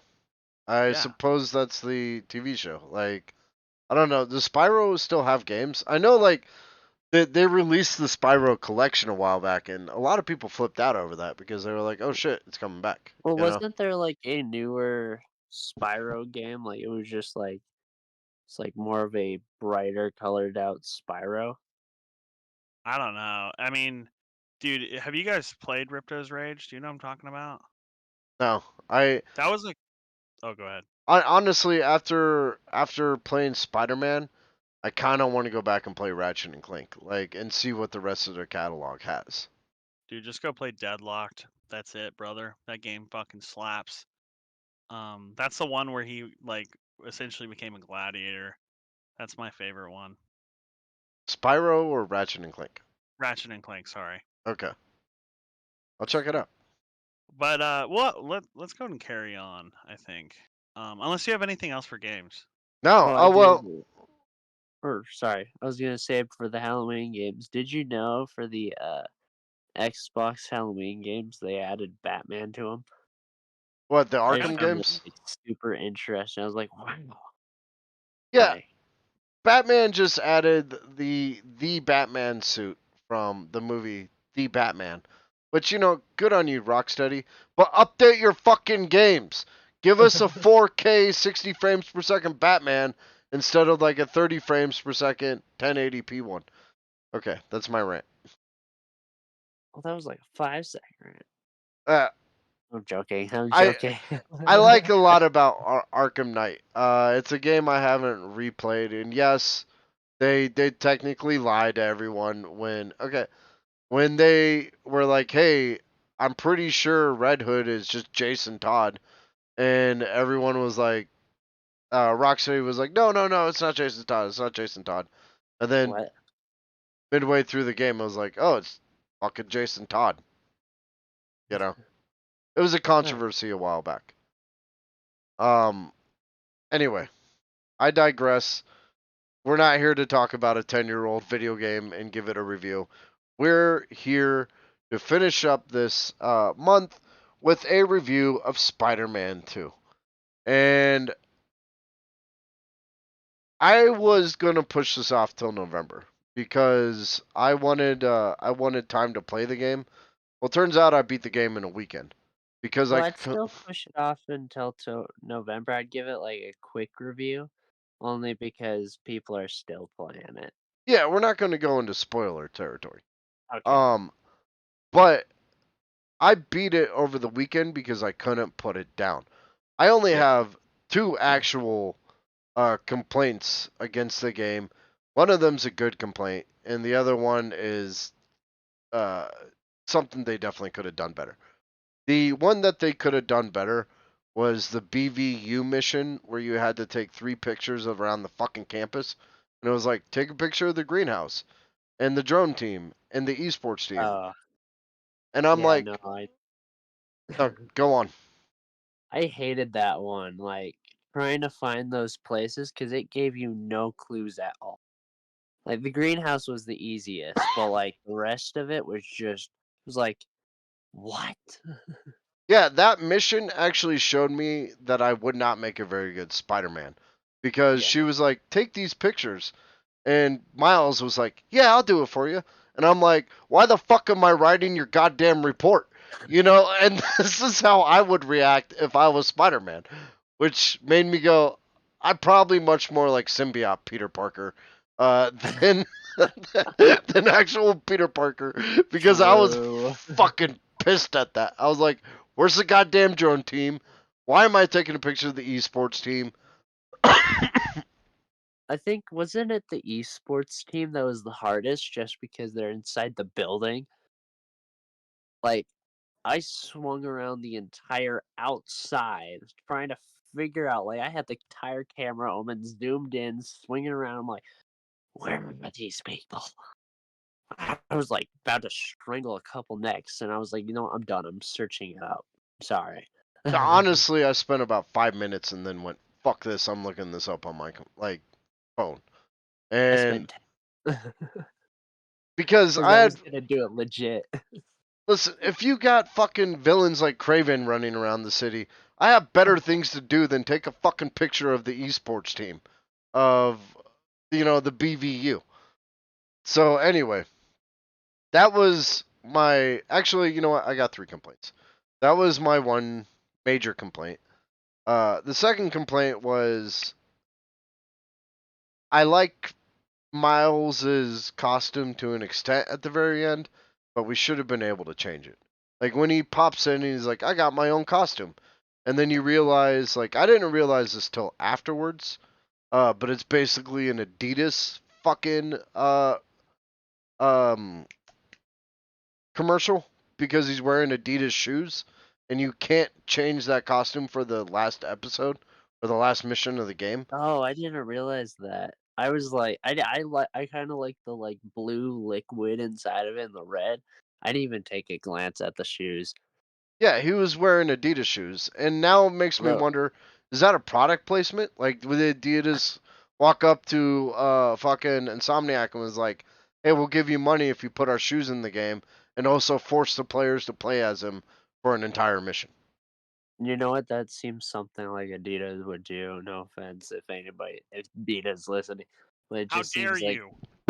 it just seems like something they would do. I'm sorry. Yeah, I'm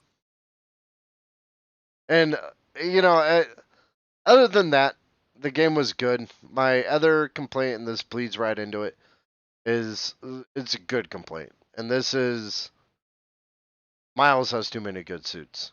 Like, I didn't know who to play as. I'd be like, oh, I want to play as this suit. This is my favorite Miles suit. And then It was until you got to Wolverine. oh, good. Hey, no spoilers, right? Oh, yeah, sorry. I mean, it's all over the internet technically already. The Wolverine suit is like the most talked thing. If you open up Instagram, it's gonna be the first thing you see. Let me tamper expectations for you guys right here. Wolverine is not in the game, but Miles does have a suit based off Wolverine. When I finally got to that suit, I was just like, never mind. I have no other suit in here that I want to play as. I want to be Miles Wolverine from here on out. And that's part of the reason why I was pissed off with the final episode, because I'd much rather just be Miles in a Wolverine jacket, beating the shit out of everybody than in a walking Adidas commercial. Okay, not to spoil Peter's suit, but are you able to change Peter's suit for the very last thing? No, you can't. Although at Really? least that suit makes sense Yeah, because like the one that he has on for that final mission is there for a reason, you know. yeah. And Miles, in a sense, it makes sense that he's like donning his own suit, but at the end of the day, it's also well, you've got like 50 other of your own suits that I've been wearing throughout the entire game, and it kind of negates this point.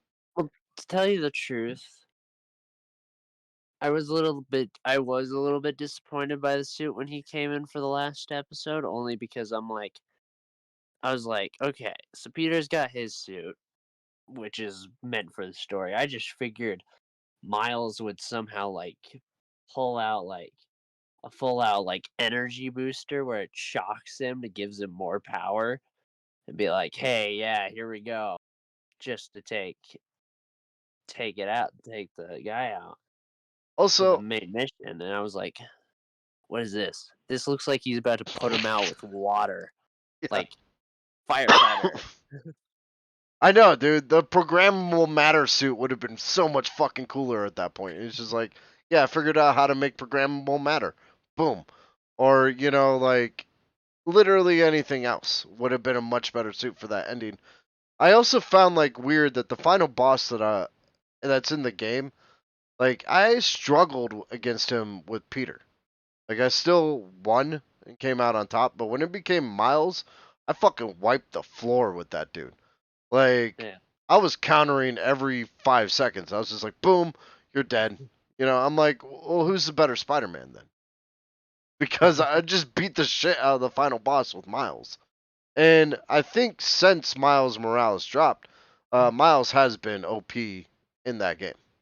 Yeah. From Miles Morales all the way up through Spider Man 2, which isn't necessarily a bad thing. Like, I like playing as Miles, and I'd usually take him into like the stealth areas or fighting areas, barring one of the later suits you get for Peter. You know. Yeah. Now that being said, those complaints out of the way, that fucking game is great.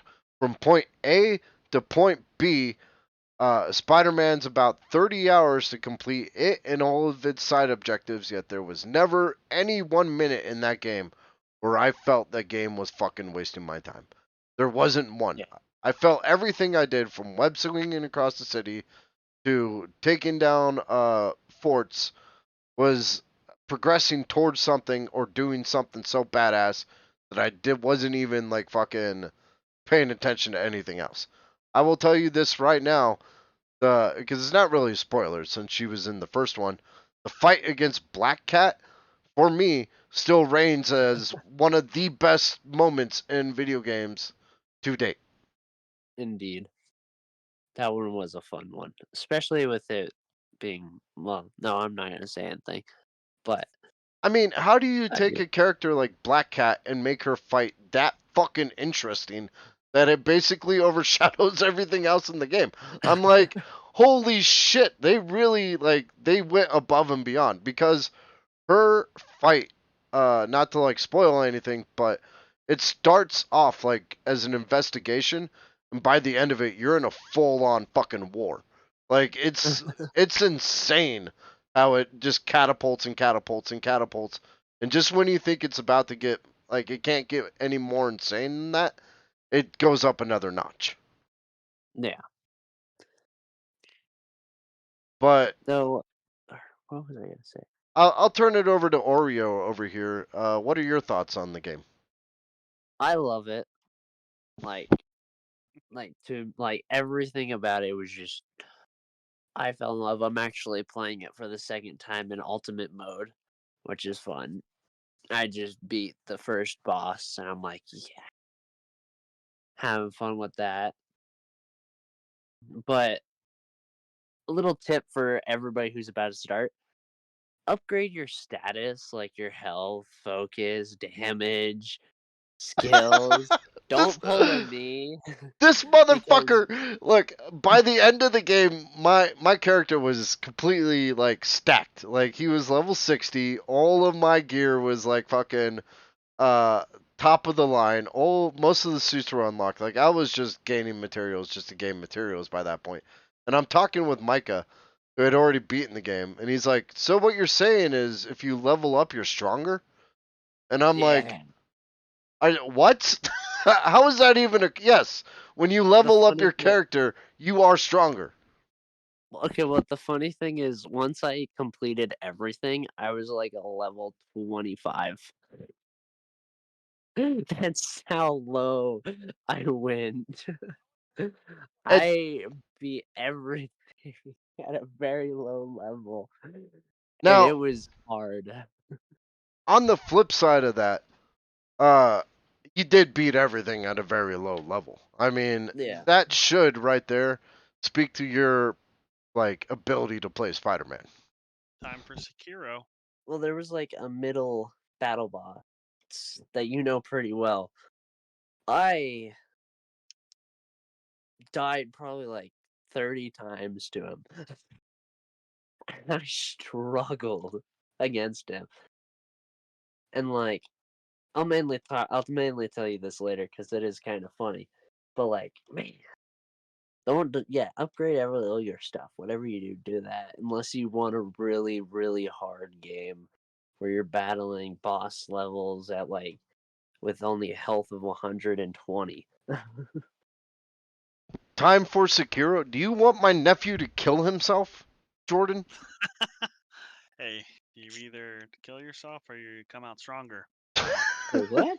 It's called natural selection.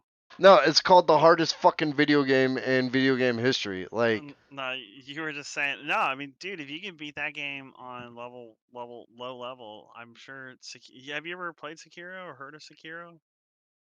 Cookie. No. Um, you, dude, yeah. Well, have debate. you ever wanted to know just how much you suck at video games? Play Sekiro.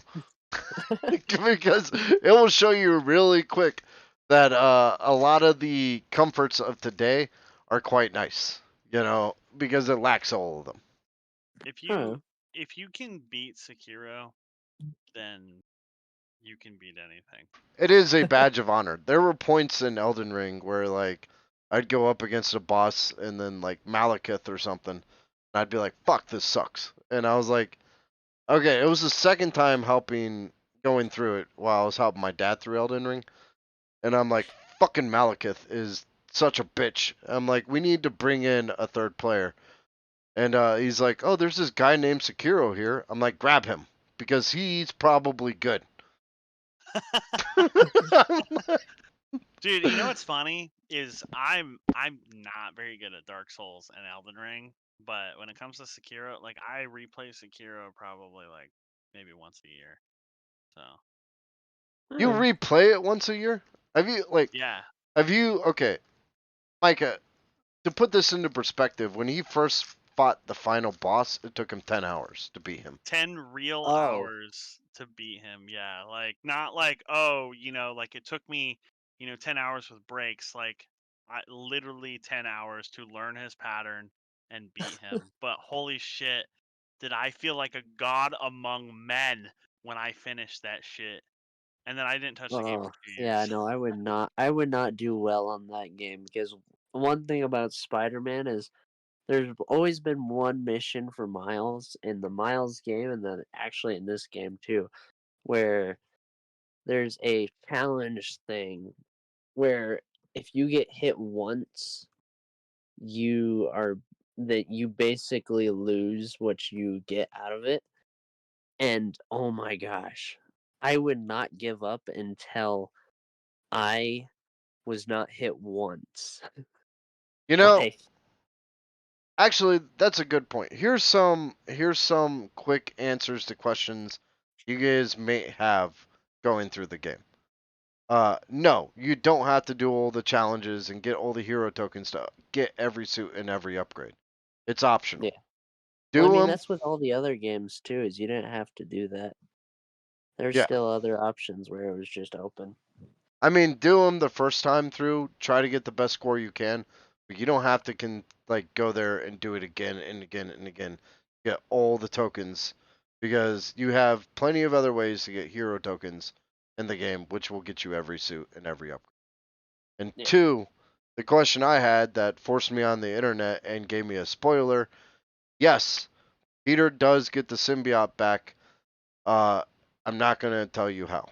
So when you get to that point and you get the symbiote suit and you see the upgrade tree where you can put points in, uh, they're still usable. Oh, okay. Yeah, okay. That makes sense. Yeah, I know what you're getting at there. because I Yeah, went on to the internet and I looked it up and I was like, oh, I guess that happens now. You know, yeah. I need to play. I need to play Spider-Man. I haven't played the Yes. first one. Spider-Man's a blast, dude. Spider-Man's Yeah. the type of game you can listen to a podcast to and just go around and clean up the city. You know. No, I need to. One of my buddies offered to let me borrow it, not get it, so I need to get it. Cool. And the first boss for Elden Ring. Hold on, let me see. I thought you were talking Oh, about the first oh, Elden Ring. no. I was talking about Lord Ishin at the end of Sekiro. Um, Sekiro's separate from Elden Ring. Honestly, I was smart. When it came to Elden Ring, I was like, "What's the easiest class to play?" Oh, wizard. Well, I'm gonna do that. And then I made a battle mage that was essentially Gandalf from Gondor, and like the Gondor scene where he could wield a sword and still like do magic and Yeah. shit. And I stomped the game with that build.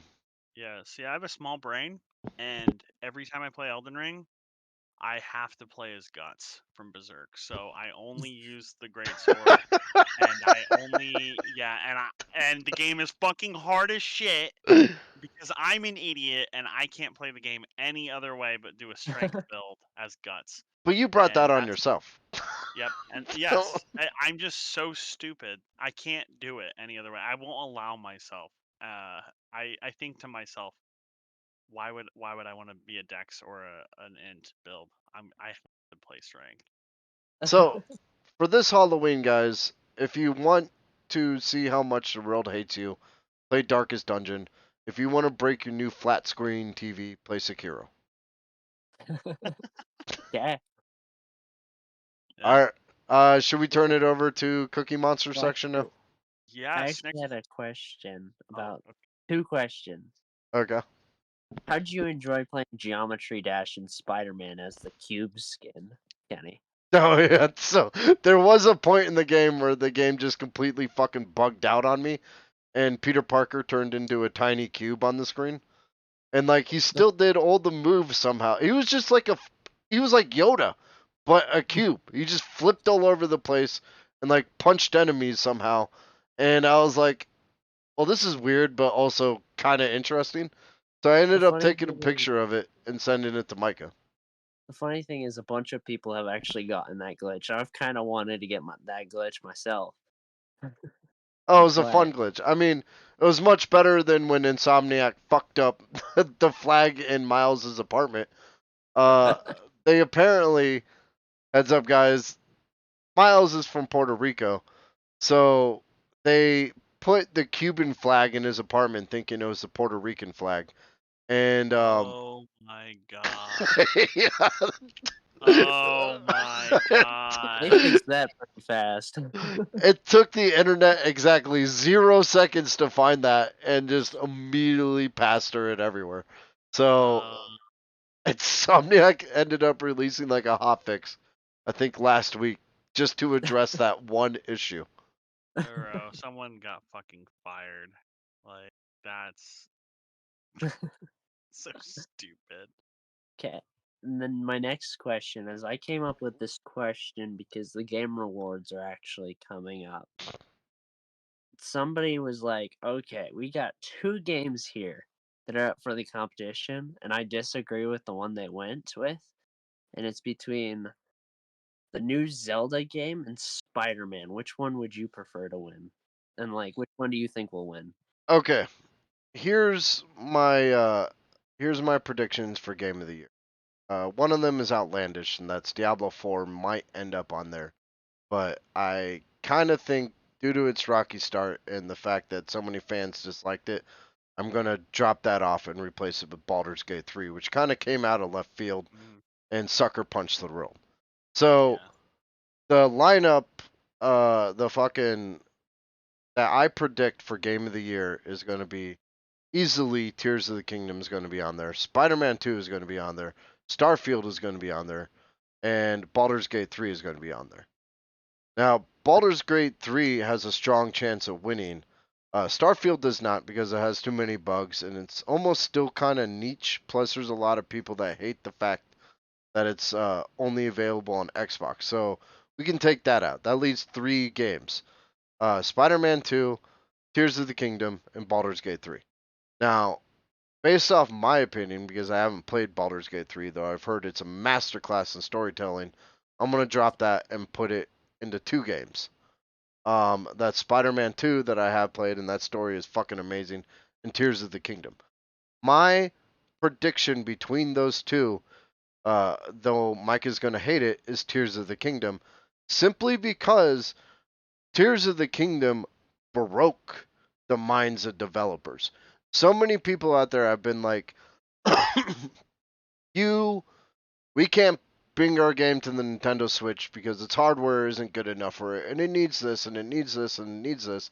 And Tears of the King said, "Hold my beer." Like, if you can jump from the fucking Cloud City through the middle of Hyrule into the Underdark without the fucking game skipping or loading, uh, on the hardware of a Switch, you're either working magic or you've made a fucking deal with Mephisto, because there is no way Tears of the Kingdom should run as good as it does on Nintendo Switch and still do Yeah. what it does. Okay. Now that you said that, it kind of makes sense how I'd have a chance of winning. I think Counter-Strike 2 is getting Game of the Year. But I mean, honestly, it's going to be between those 3. Baldur's Gate could still sweep it because Baldur's Gate really did come out of left field and sucker punch everybody.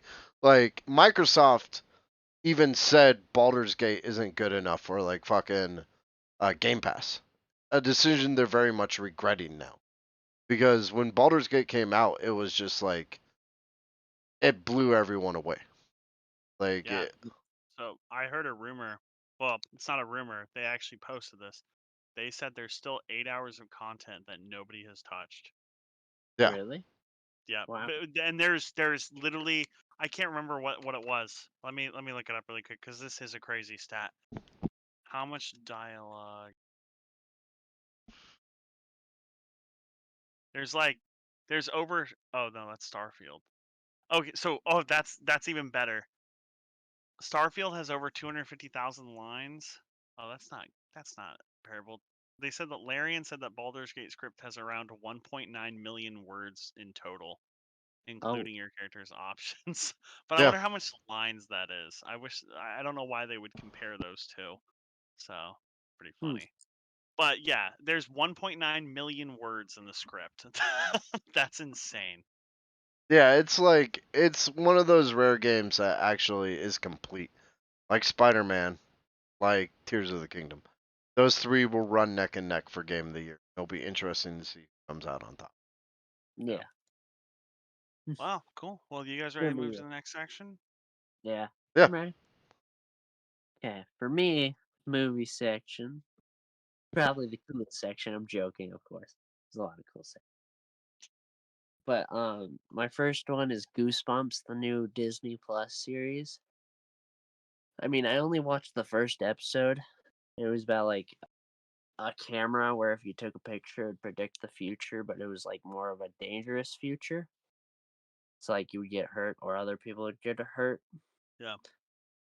And I mean, I'm not one who ever got really interested in Goosebumps, so I'd Say say, cheese and die. Yeah. yeah. I read all of them as a kid. I Yeah. was like, It's funny. That's what Kirby and I grew up on. yeah. Is the So Goosebump like books, and some of them if are you guys whack. want to try it and if it matches the books names, like Say Cheese and Die, because that's actually what the episode is called. Say Cheese and Die. And but I definitely try watching it if you want to. The only thing that like fully interested me in it was because Slappy was in there. Who's Like I Slappy? might actually start watching it, like the puppet. I feel like his Oh, name's Slappy. Don't entirely remember. I feel like I'm calling him wrong. No, it's But Slappy the ventriloquist puppet. yeah, he's there. It sounds like with the Goosebumps series, they're trying to make a universe essentially, like the MCU and whatnot. So, Oh, truthfully, I like Jack Black as R.L. Stein in the Goosebumps movie. yeah, was it good? those are funny. This one's more of like serious and it's like it's Mm, intense. So okay. Shit, like dude, Goosebumps is fucking creepy. Like, yeah. even now, dude, do you remember the fucking Kirby? I don't know if this was a fever dream. Do you remember the book where they like the dude found a can of yeast that could like make you fly? I think so. Dude, I have like fever dreams about Goosebumps, and I'm like, is this real? Like, did I actually read this, or is like this my mind making this up? And like half the time, I'm like, it was real. I Um, mean, it was Goosebumps was my gateway to Stephen King. Like I read Goosebumps, and then I read like Pet Cemetery, and then nothing past that ever scared me again. Hmm. yeah. Because Pet Cemetery is fucked up on so many levels. But Goosebumps, Goosebumps got spooky at times. Yeah, I don't think we should have read them as kids, dude. Like some of those books, dude. Like I remember the one where like the kid goes to like a summer camp and figures out that basically everyone there is dead. Yeah. Like they're all ghosts and like decapitations, drowning to death and it's like, oh, okay, like yeah, man, good times, good times. But no, I'll have to check it out, Micah. I'm glad you watched it. And so you liked it, or like, would you Um, highly recommend like it, or just like mid like I said, recommend it? I'm not entirely interested in Goosebumps. I might continue to watch it. But I would say it's like because I've never actually fully read the books either, so I don't exactly know about it that much. But I mean, it's like I know it's a lot different from like the movie Okay, with Jack Black, because that's a funny movie. This one's more of like, hey, we're scary. gonna be super serious and scary. Okay. Hey, Micah, not to jump ahead, but what do you know about What We Do in the Shadows? What? You got the Oh, top no, five anything. Halloween movies. I just looked up top 5 Halloween movies, and that was the first one. Oh, you're killing So me, Smalls. But yeah, we're gonna talk about. I love that movie and the series that followed. Go on. Yeah. okay, and then I'm gonna move on from that unless you guys have anything No, else no, to say. go ahead, man. Oh, Yeah, it's your section, brother. My next one is probably like one of my favorite series right now, Loki. Like what it's been doing is impressive. I'm not gonna say anything too much about it. All I know is I've enjoyed all the episodes so far. We do get to see Kang once again. I think this might be for the last time. Like Jonathan Major's court case is heating up, and Disney just pulled like the Oh, really? Oh, seriously? Damn. yeah, and the person that like accused him got accused of like assaulting someone in New York City, and then they're dropping that case against her. So Oh like my god. it's turning into like this he said she said like nightmare. And I think at some point Disney's gonna wipe their hands with King, and that might be partially what they're doing with Loki. Mm. In my opinion, I think that might be a mistake. Maybe though, I don't exactly know. I just know Jonathan Majors has done really well as Kang. Grown. He's done it. Like like the variant in Loki is actually pretty good too. Oh Playing yeah. Kang. I love Wow.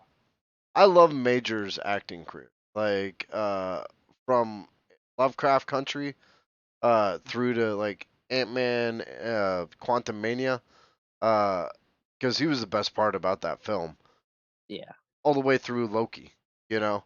Like Mhm. he's shown that he can play many different sides of King. And if Disney ends up dropping him, it will be well, first of all, it will suck for Disney, but it'll also kind of suck for us because I really did want to see him play like the King Tut King and like the other different variations that they have out there. Well, I mean, like the King variant we have right now. I don't know if you've seen episode 4 yet, Oh yeah, but I did. okay, but Okay. Cool. he's like more of like you think Kang as like a conqueror, like, hey, yeah, and then you get this variant that's just completely scared of everything, and he's just like, Except he's not. well, what I Uh, mean is like not scared of everything, but I mean like he's more of like he's kind of like what I want to call a Flynn Rider, like where he's like he can scam people into things, but then he's like, "Oh shoot, I got to get out of this mess," and then he quickly gets out of it, type thing. Or not um. being entirely scared, but like, Okay, I'm gonna combat you here.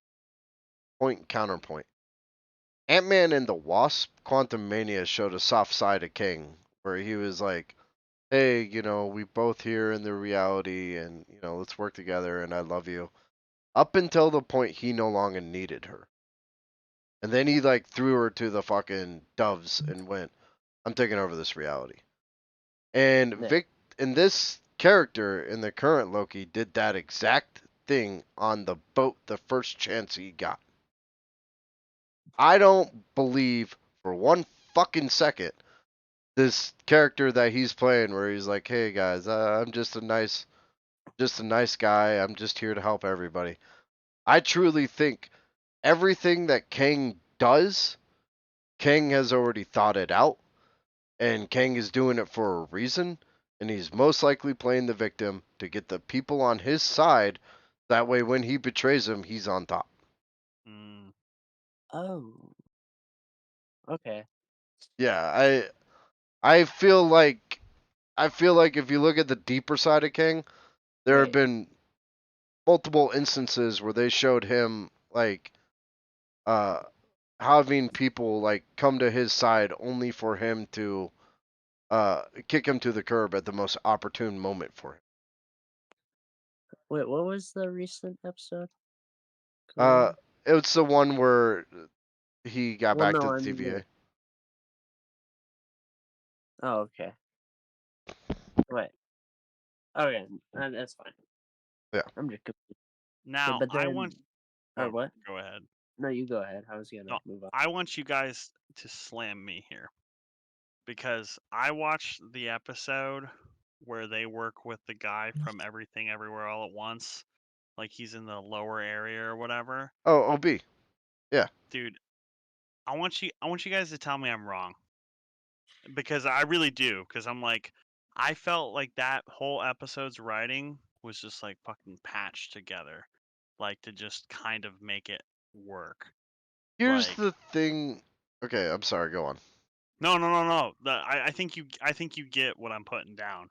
So like, what do you feel about that? So with Loki, there have been multiple episodes where I'll turn it on and it'll give the recap, and then smack dab, they're in the middle of somewhere, and I'm like, what the fuck? Did I miss an episode? Did they do something that I didn't know behind the scenes? And I then, actually thought about that. Like when like episode 1 and 2, that threw me off so much. Yeah, because I was like like, "Whoa, where's Loki at right now?" And then I went back to it. I'm like, still doesn't make sense. But then it's just like, hey, makes see, sense now. I I'm like, thought episode 2 was episode 3.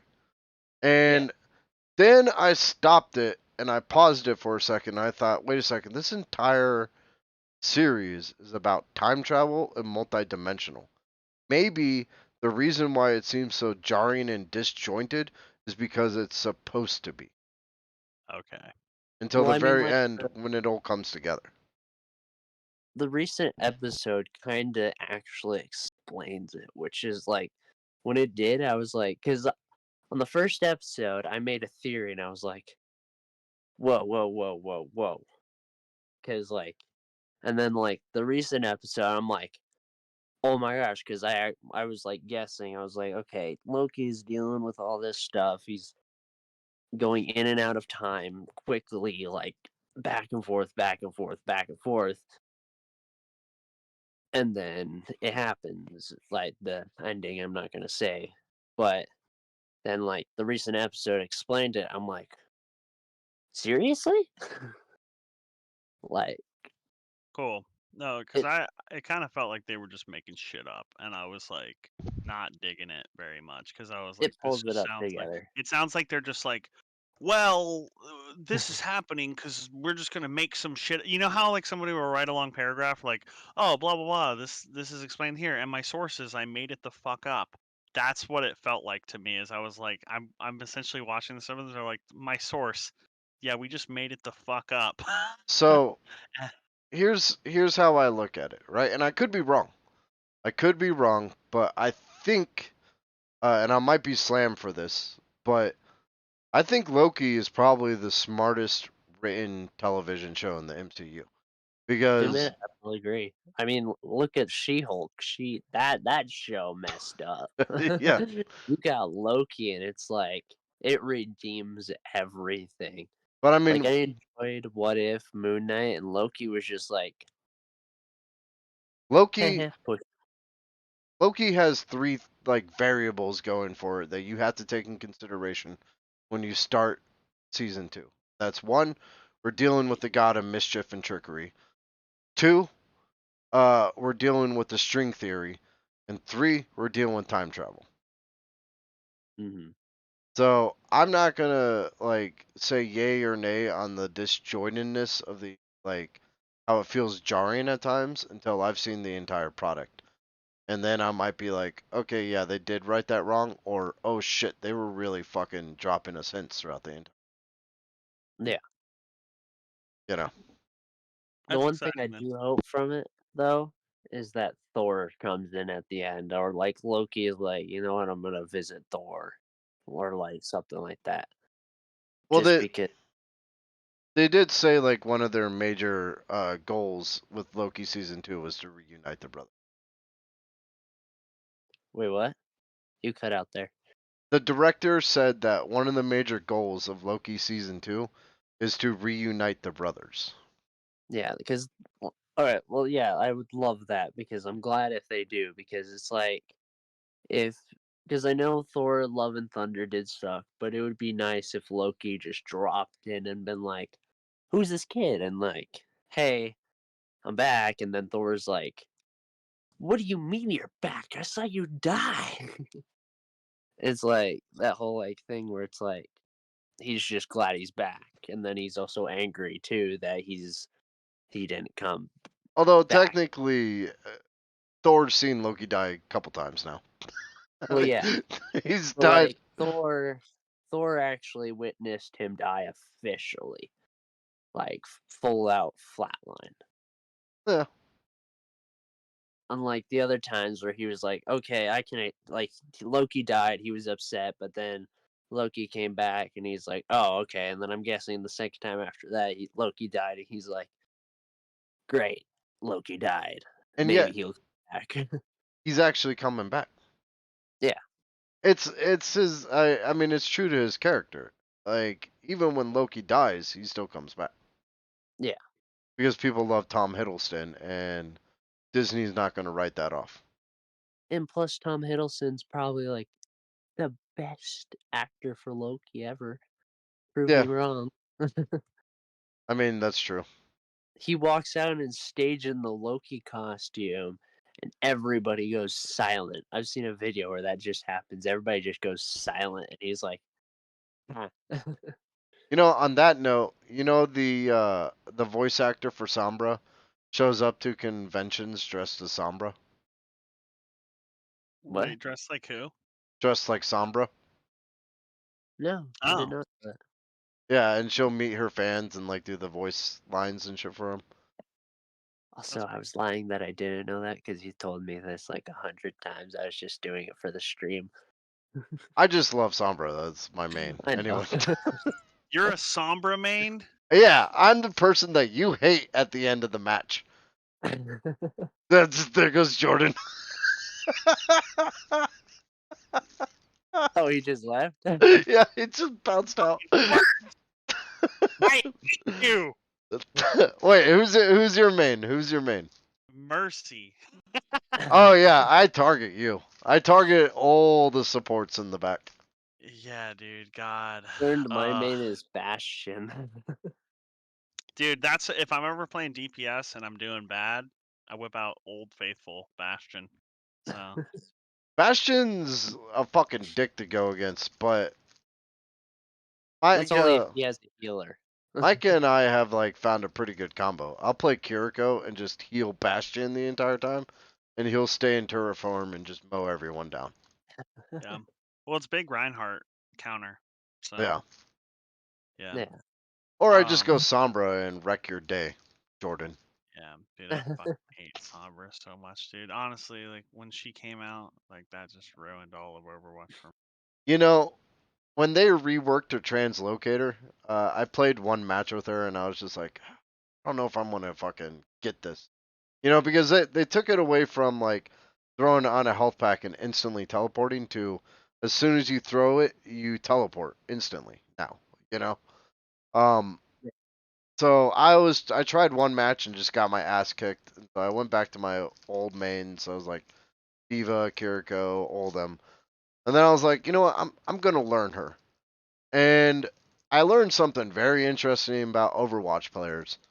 For all you players out there that want to get good at Overwatch, learn situational awareness. Because I can lob the fucking translocator over your head and disappear 90% of the time. And all you have to fucking do is turn around and shoot. And you don't. Yeah. It's because people don't think about it. Yeah. I know, it's wonderful. I'll just be like, alright, I'm out. And then throw the translocator, end up on the other side of the map, pop up again, hack another person, throw the translocator, and I just zip throughout the map, fucking up your day. It's kind of fun. Yeah. Anyway, we got Super off good. topic. Yeah. Okay, yeah. And then to my next point about Loki, probably one of my favorite things done in this season was in the episode called Breaking Brad. Loki went Loki, like, and Mobius fully supported it. Fully supported it too. And I was like, because the whole like scene was Loki was like talking to Mobius, and Mobius is like, you know what? Let's add a little mischief. And I'm like, oh, please, please, please. And they pulled it off. Loki went mischief. And I was like, oh, that just brought back the old Loki. And I'm like, I love it. Like, the new Loki's good.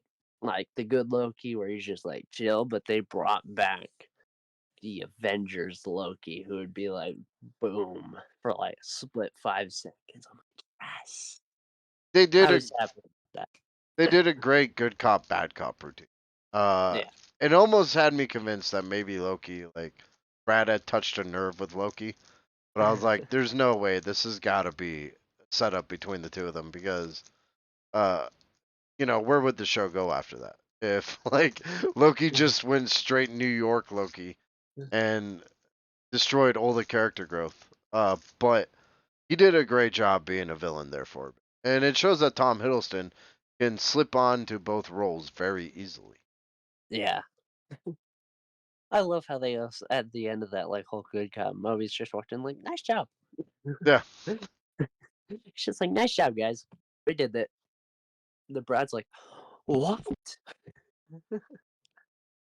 Like, because everybody knows Loki as the villain. Like, you see Loki and you're like I bet you everybody in the TVA before they knew Loki going good, they're like, they saw Loki as the villain. Like, oh no, we can't mess this up. Oh no, oh no. And Honestly, oh, go on. and the character Brad didn't see this good side of Loki. He pushed Loki to the point where it seemed like Loki would snap. But then like that whole scene, like Kenny said, it was like this has to be a setup. He can't be snapping at Brad. Yeah, it's someone named Brad. I mean, I get it if he snapped at Iron Man, you know, but just some fucking dude named Brad. Uh, Loki's best scene in that entire series so far was when he was talking with Sylvie, and he was like, we can't just set these people up with free will and walk away. It's like we have to protect them. And which is a complete 180 of the Loki that was in New York, which is like you don't deserve free will. You will submit to what I want. And Yeah, when she was like, "Well, then either way, we're playing God," and Loki was like, "We are gods," you which know. was off. He like full out just was like he because I to me before he even said that I was like he's gonna like one of them is just gonna say they are gods and Loki just said that like that's just something Loki would say to a response like that. Like Well, the, even good Loki would have just said that. well, I mean, that is like it's a it. Okay, I'm gonna jux I'm gonna put this against the fucking New York scene when he was just like, "I am a god, and you will submit to me." It's the exact opposite of that. Yeah, It's like I am a god, you have free will, and I'll protect you. It's him taking up the mantle of what a god should be yeah. and acknowledging that he needs to be better. That was a huge character growth for Loki in and of itself. Yeah. Although there was another funny scene in that episode, but I don't want to spoil the recent episode a lot. So, Yeah. but and then like okay, next to my next point, the relationship between Sylvie and Loki. I think it's a good like thing. It's a little bit interesting, but like I mean, it's multi-dimensional masturbation. If you really think about it, I don't know what their kids would be like. I don't want to think about that, but That's an interesting because they have the same. That's interest. Yeah, yeah, I think that's total inbred because yeah, they would technically have the same positive and negative genes. exact same genes. Yet Yes. at the same time, I'd probably find the female version of me hot. that's actually kind of one of my questions for I mean, for this one. My question was, would you date your multiverse self? I can play Diablo with her, so yes. Okay. I think that's what everybody's looking for. Is they're looking for somebody enough like themselves, to enjoy time with. So yeah, yeah, I think the weirdest part about it though is like, yeah, is I can't- I guess if you want kids, I think that's probably out. But I don't know. That's it's funny when I first saw that on the script, I was like, oh yeah, sure. And then now I'm kind of like, oh, that's kind of weird actually. Maybe not. So Lord of Old Doorframe says, well, knowing historical Loki, their children would probably be a horse or something. Which, very true. true. Honestly, like, they are gods, and their offspring's pretty weird to begin with, anyways. I don't fucking know. Yeah, I need to go to the bathroom really quick. All So right, just keep going, okay, guys? I'll be back in yeah, like 2 minutes. we can hold Okay. that. We can hold it down. Yeah, we gotta wait for the next just a very scary topic. It's like extremely scary. Oh, we don't have to wait for him. Continue on. Oh, you don't want to wait? Okay. Yeah, he'll just jump in. Okay. Well, here's the most scariest topic, in my opinion.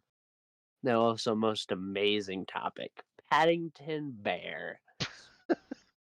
Best bear you could ever get besides Winnie the Pooh.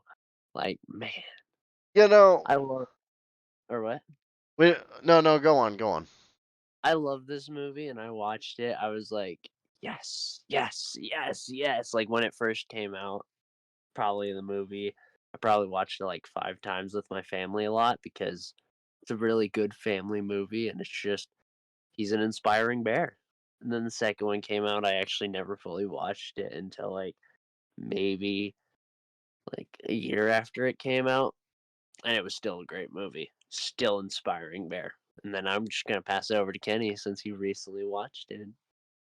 I got sick. I got COVID.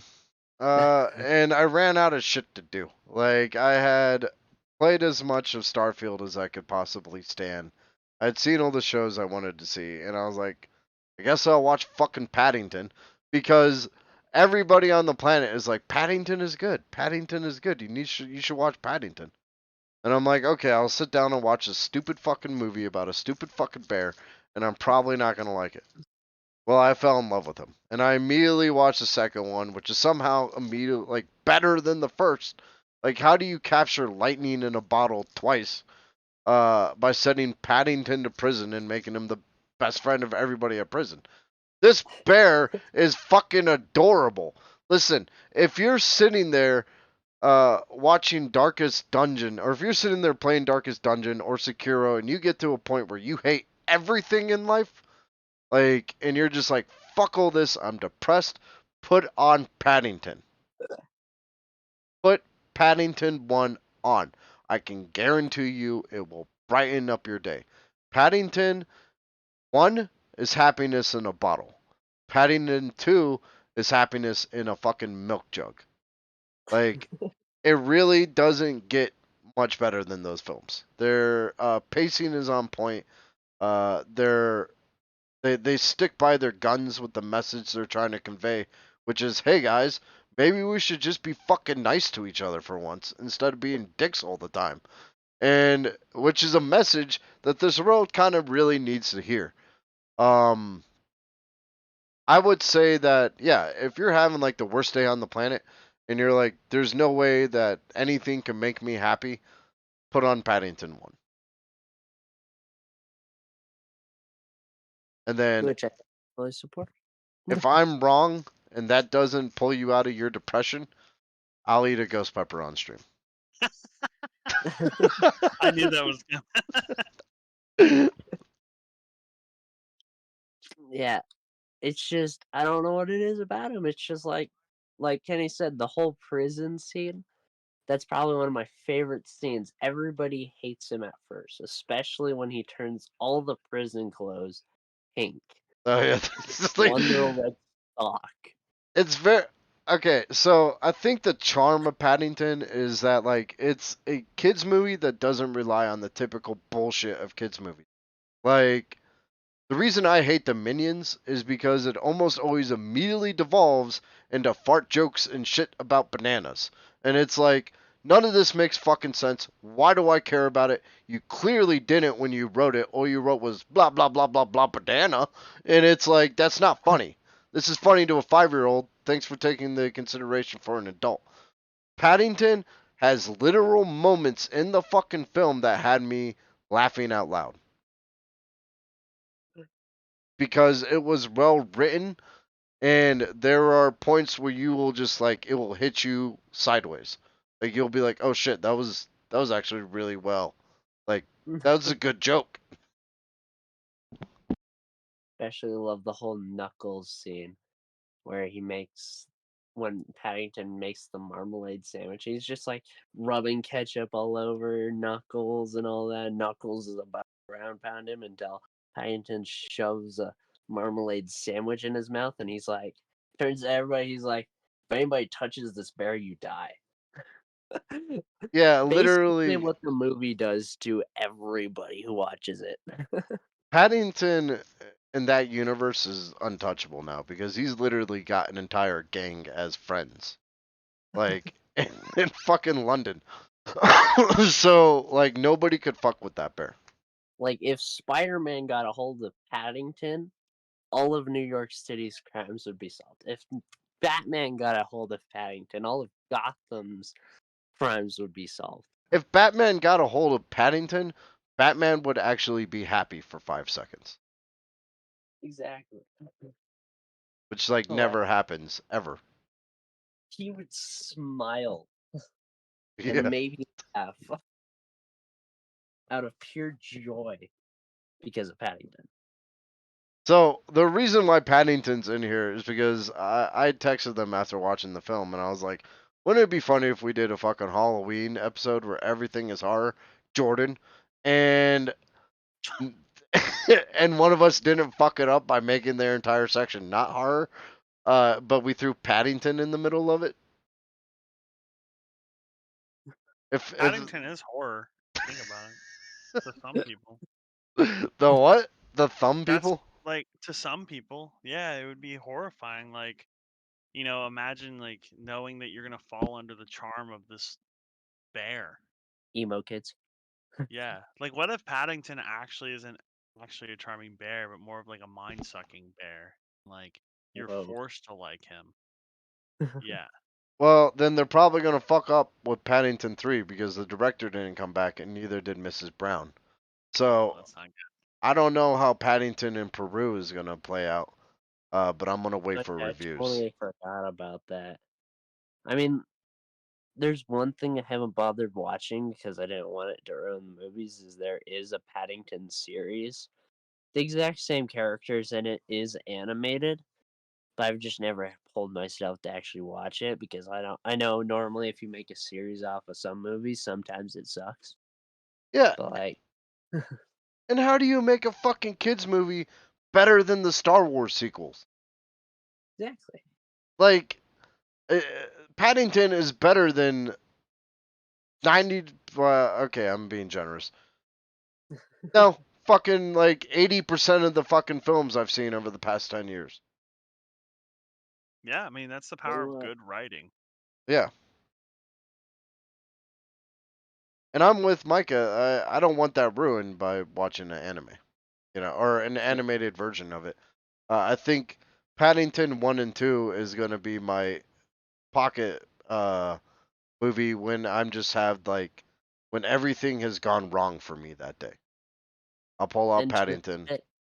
now that I know Paddington in Peru is an actual thing, I'm probably not gonna watch it because two movies were great, and if they mess up that third one, it's gonna be like off the rails.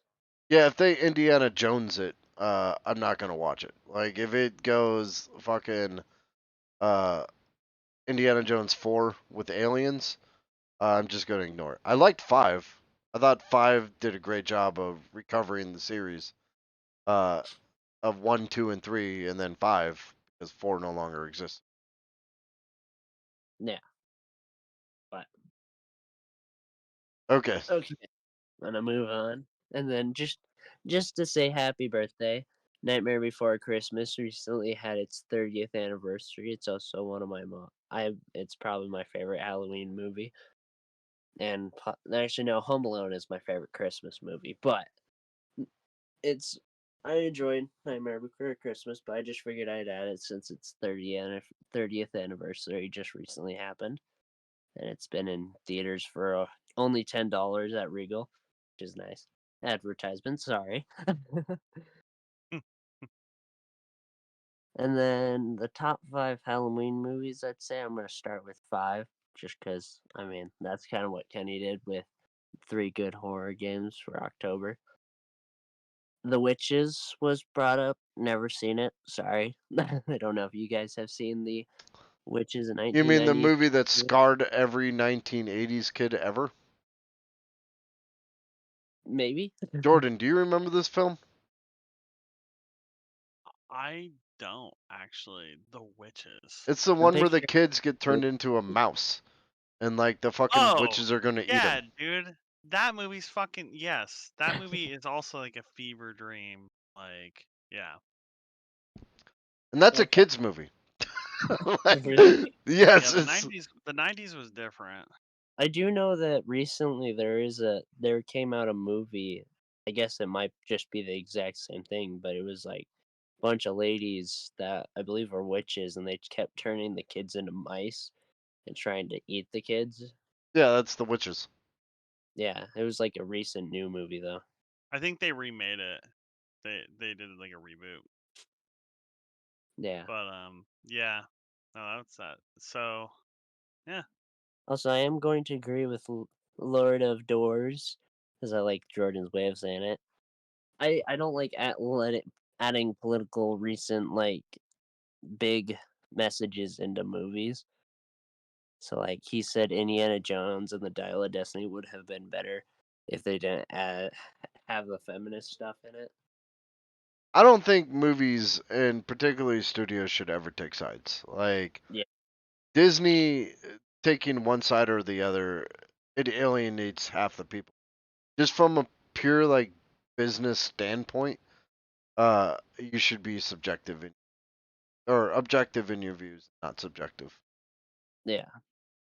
Like But especially movies, it's like you said, it's just like there's no point on embracing a big topic and putting it in a movie just to drill it into somebody's head. yeah, it's it's blatant pandering, and I don't like. I'm all for the underdogs of society. Um, Yeah, I don't believe that. How do I put this? I don't believe the entirety of society should revolve around the underdogs, though, because if that happens, it defeats the entire purpose, and they're no longer the underdogs; they become the elitists of society, and we run into another fucking classist issue. Like the pendulum is constantly swinging on that, and it's fucking bullshit. It's the whole reason I've gotten out of politics because I hate both sides. I think they're both fucking ludicrous and insane, and I've gotten to the point where it's just like, well, if you all want to torch your own country, have fun with that. and I entirely agree with that. But okay, I'm gonna avoid us from the political stuff Yeah, because and now we're putting political stuff in, so we'll just we move really on. don't. All right, and then the second one, well, the fourth, fifth top five, fourth out of the top five Halloween movies is The Great Pumpkin, Charlie Brown. Definitely a classic. Probably another really great Halloween movie, just because it is Charlie Brown. And Charlie Brown's just funny. I don't know if you guys have an opinion on that, but I mean, it's a great pumpkin. It's it's a yeah, holiday Charlie Brown film. They yeah, made one for pretty much every holiday. And they always tend to top the charts. Like Christmas is the whatever fucking Charlie Brown Christmas special, right yeah, next to Rudolph the Red-Nosed Reindeer. You know. yeah. And then third of the list is Nightmare Before Christmas, which I actually expected. I know it's not gonna be the top Christmas, well, Halloween movie, but I know it's gonna definitely up there. I did search this up. Don't worry, I didn't. This isn't my top five. Yeah, I don't know why Nightmare Before. Like, I'm not one of those people that's like decorates their entire lawn with Jack Skellington. Uh, I get why people do that. You know, it's the blending of two holidays that are beloved. But Nightmare Before Christmas should be a lot higher on that list. I think it should be number one, honestly. Yeah, It is one of the top ones, but I agree. I'm actually yeah. Well, I'll let you go through the list first before you and say Oh yours. yeah. then the second is Halloween, of course. And then the first is What We Do in the Shadows, is from the list I pulled. So Okay. Yeah. You want to take this first, Jordan? No, I'm just gonna say I think the top two are interesting. Just like Halloween is good, but like honestly, I think you ask the average person, and most of them haven't seen the Halloween movies. Like yeah, I don't know. I Do you have it. disagree with that, Kirby? Halloween deserves to be on the list because actually, I researched Halloween recently, like the history of Halloween. And if you guys want to see a great episode, go look at Crook and Murder: The History of Halloween. But one of the things we didn't talk about was how the film industry started the slasher films, and Halloween was the first one to institute that. When Halloween came out, they made a film that was essentially for Halloween. Is it Hence, Halloween for Michael Myers or is that Friday the That's 13th? Michael Mayer. That's that's Michael Oh, Mayer. Michael Myers. But when they made it, uh, as this like just pure on Halloween style film, they set the stage for Freddy to come in. They set the stage for fucking Jason to come in. Halloween was actually the grandfather of most of the modern horror that we know of today. which makes sense why it's definitely on the list Okay. of 5. Now, the problem I have, and not because it's like a bad film, it's because it's a very niche film. What We Do in the Shadows is fucking amazing.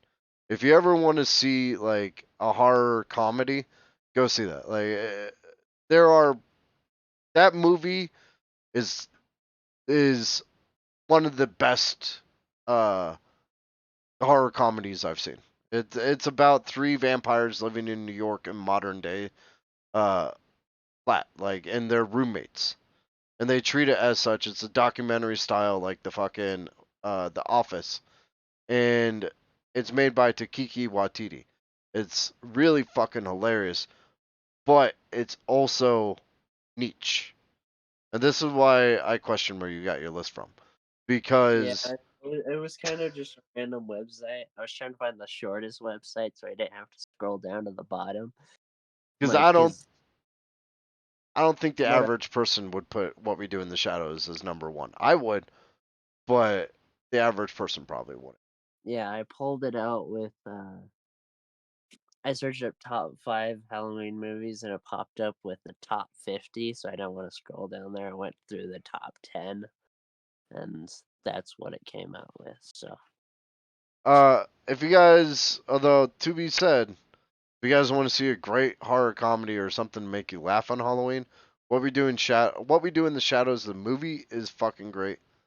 I think it's actually no, it's three vampire roommates in London, and then Taiki Watiti made the series What We Do in the Shadows on Hulu, or it's the FX technically. It's streaming on Hulu. Um, Mm. that's like differentiates itself by being about a group of vampires living in New York.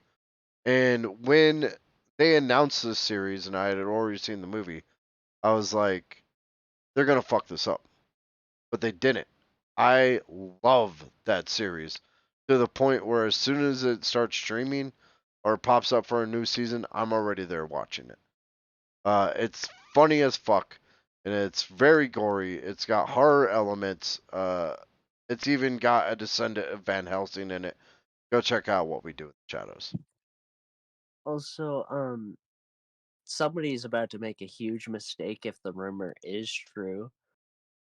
People have been There's been a rumor that Disney's gonna fire uh Takiti sorry, I'm messing up his name.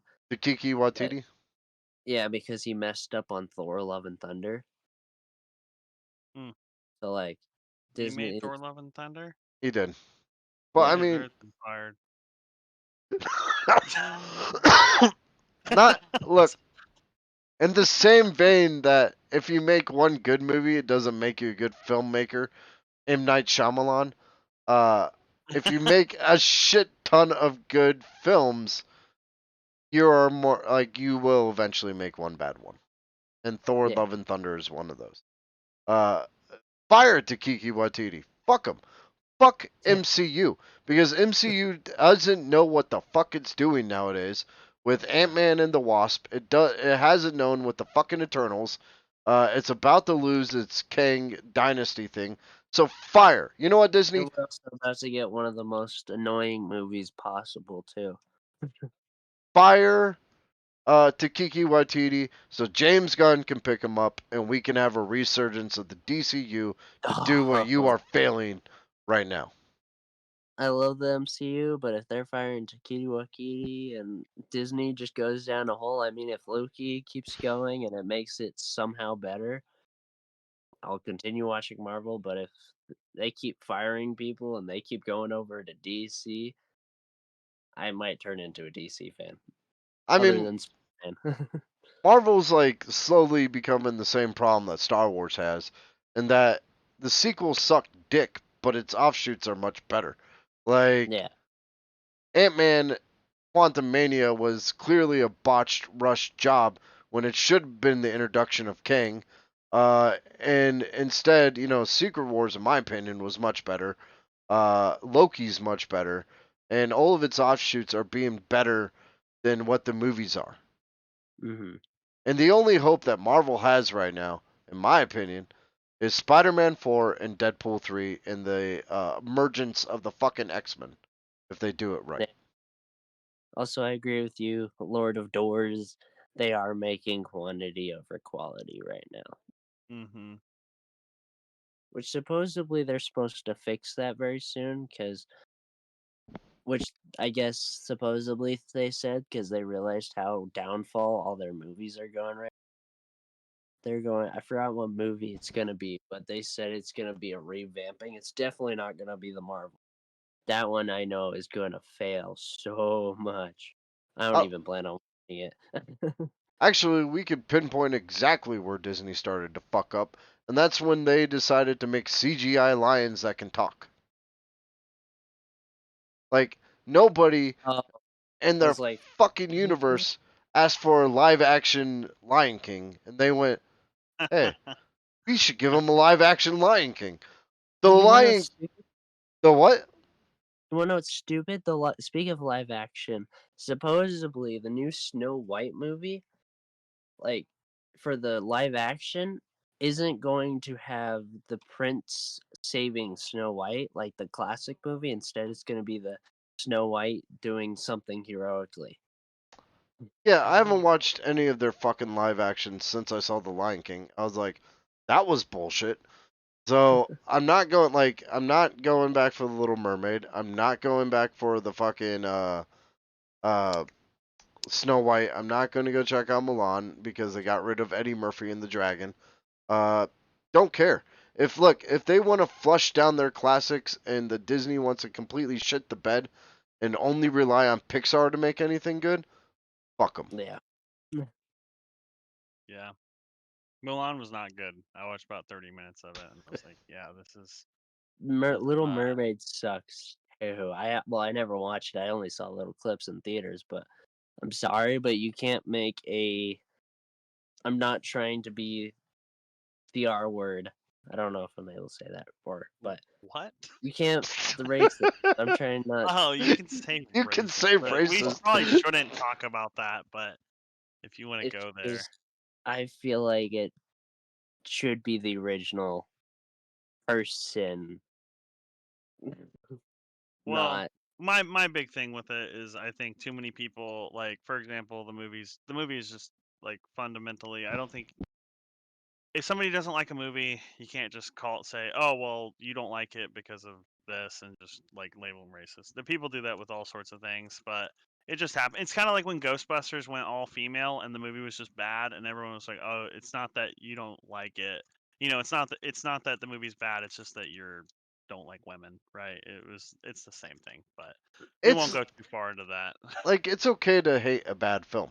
And Yeah, the reason I don't like all these remakes and shit, or basically what they're fucking doing with anything outside the extended universe of Star Wars, or currently to the MCU, is because Disney has very clearly run out of ideas. yeah, It's like, hey, let's just remake everything that made us a shit ton of money in the 1990s. It's like those are classics for a reason. Maybe leave them alone because we love, you know, the I love the Disney movies. I like the old ones. I like their yeah, songs. They're catchy. They're fun. The only remake I've liked of them so far is Beauty and the Beast, and that's because Emma Watson's a fucking doll, and nothing on this planet could ever make her look bad. yeah. yeah. I Now mean, we'll end this okay, topic with if you don't like a movie because of the race they cast or whatever, or then you might need to take a look. But the reality is, you can just if you don't like a movie, it's okay. Yeah. You Hmm. should not be labeled like a certain thing for just not liking a movie. It's perfectly fine. People are allowed to dislike and like things they want for really, you know, they don't have to explain themselves. I Yeah. don't expect every movie to be Paddington Bear, but Yeah. I do expect you to put some love and effort Yep. into them. Like they completely fucking dropped the ball with Ant-Man and the Wasp. Yeah. Yeah. You know. Well, and the reality is nowadays people just need to pick up new stories, and they need to stop trying to rehash old stories. Like, just let the old movies be the old movies. Like, fuck, man. Like, look at fucking Moana. Moana's fucking amazing, and it's a new original idea. If they had just decided to remake another fucking old movie, then we wouldn't have a lot of these new movies, Well, So, the one thing that Disney might actually come out good with recently is the new movie called Wish. Because, I mean, like, it's just another. It's basically this girl who finds a wishing star. This star doesn't. It grants wishes, but it's supposedly it's the most chaotic thing in the entire universe. So it's just causes chaos out of like pure funny. Like this girl has a pet goat because I mean every character female character like for Disney, like if she's about to become a princess has to have a pet animal.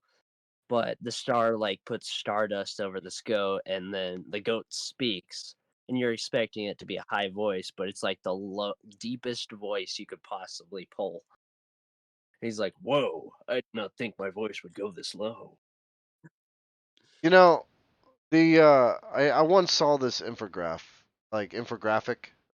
for The Walking Dead. And it was just like the newest episode of The Walking Dead. And it went down and it was one of those, split trees that's yes or no. And it's like, was Daryl in it? And if it said yes, it would lead into a bunch of other things.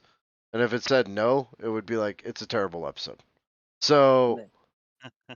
from here on out, I'm just going to apply that infographic to a Disney film. Is it an offshoot of the established universe? Yes. Okay. I'll watch it. Or is it a Pixar film? Yes. Okay, I'll watch it. Anything that's no, fuck them. I um, I'm getting a little tired of Disney's elitism. You know, like Yeah. they made a great run with the MCU, but they started to drop the ball. Um, and then they're like raising their fucking prices at the parks all across the land and making it to really only like the 10% of the fucking country can afford to go there and take their kids there. And it's becoming to this like it's getting to this point that it's almost like Disney's leading the class divide of this country, and it's kind of fucking bullshit. yeah. Okay, sorry. Well, yeah, We I was gonna say, do we want to get back on track? let's. Well, I was about to It's 1 say we a.m. did want to be happy about one thing. What's up? A recent Disney thing, it was like for the Disney 100 thing. They actually it has none of the new stuff at all, which I love, except for it has Moana, Frozen, and all that. But they actually made a little clip. Like I was actually happy that I watched it, where they pulled out every single older character, like the older version of Mickey and all that, just to take one photo. Like it was just a bunch of funny clips. They even brought back what's his name? Oh shoot. He played the genie, like the original genie. Robin Williams. Yeah, they brought back his voice and talked with Olaf. Like he just appeared out of nowhere. It was just like of course pulled the lines from the movie, but like just seeing that genie, it's like wow. So it is only like 12 minutes, but like they brought back like Robin Hood and uh, the bear. They brought back like Mickey, Donald, Scrooge McDuck, bunch of other older characters. If you want to see something nice, Now I will say I did like Frozen. yeah. But like, if you do want to just see something like nice that brings back all the older characters, watch that. It's just Disney 100. Okay. It came out. So, but okay. Now to my last thing is, what's your favorite Halloween movie, guys? That's such a hard question. Is it just horror movie or does it specifically have to be Halloween? I didn't think that through. That's a good question. It's so hard because it's funny. I was actually looking at a list of like the best 45 Halloween movies, and they have a bunch of stuff on there that's just horror movies. And I'm like, that's interesting. But if it had to be Halloween movie, um, man, that's tough because like I want to pick a horror movie, but the reality is like I'm gonna go with what's the one with the three witches, Hocus Pocus or whatever. Yeah, Yeah. And Hocus Pocus. and the only reason is because Sarah Jessica Parker is fucking banging in that movie. I'm obsessed with her in that movie, guys. I don't know why, but Oh, the and hold on, I got this. Come, little children, I'll take you away well, into a land of enchantment. That?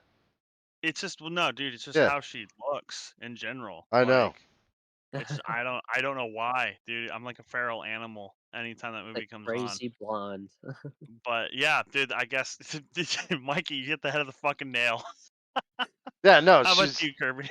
like. While I totally had some alone time with Sarah Jessica Parker and Hocus Pocus back in the day, um, I'll have to say that my favorite Halloween, I guess, themed movies nowadays are the Hell House trilogies, soon to be Mm, quadrilogy. I think if you guys want to watch a good horror film that takes place around Halloween, that's actually scary, check out Hell House. Um, Hell House LLC, and I'm a sucker for found footage. Like I fucking love found footage horror. You could be the shittiest found footage horror film on the planet, and I'd probably still find a reason to like you.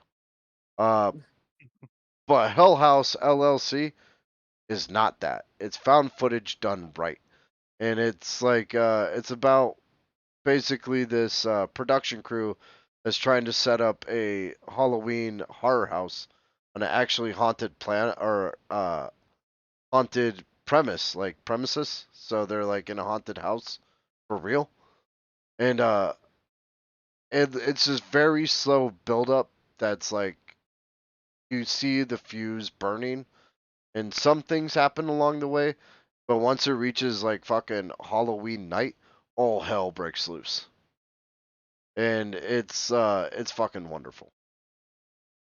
Oh, okay. cool.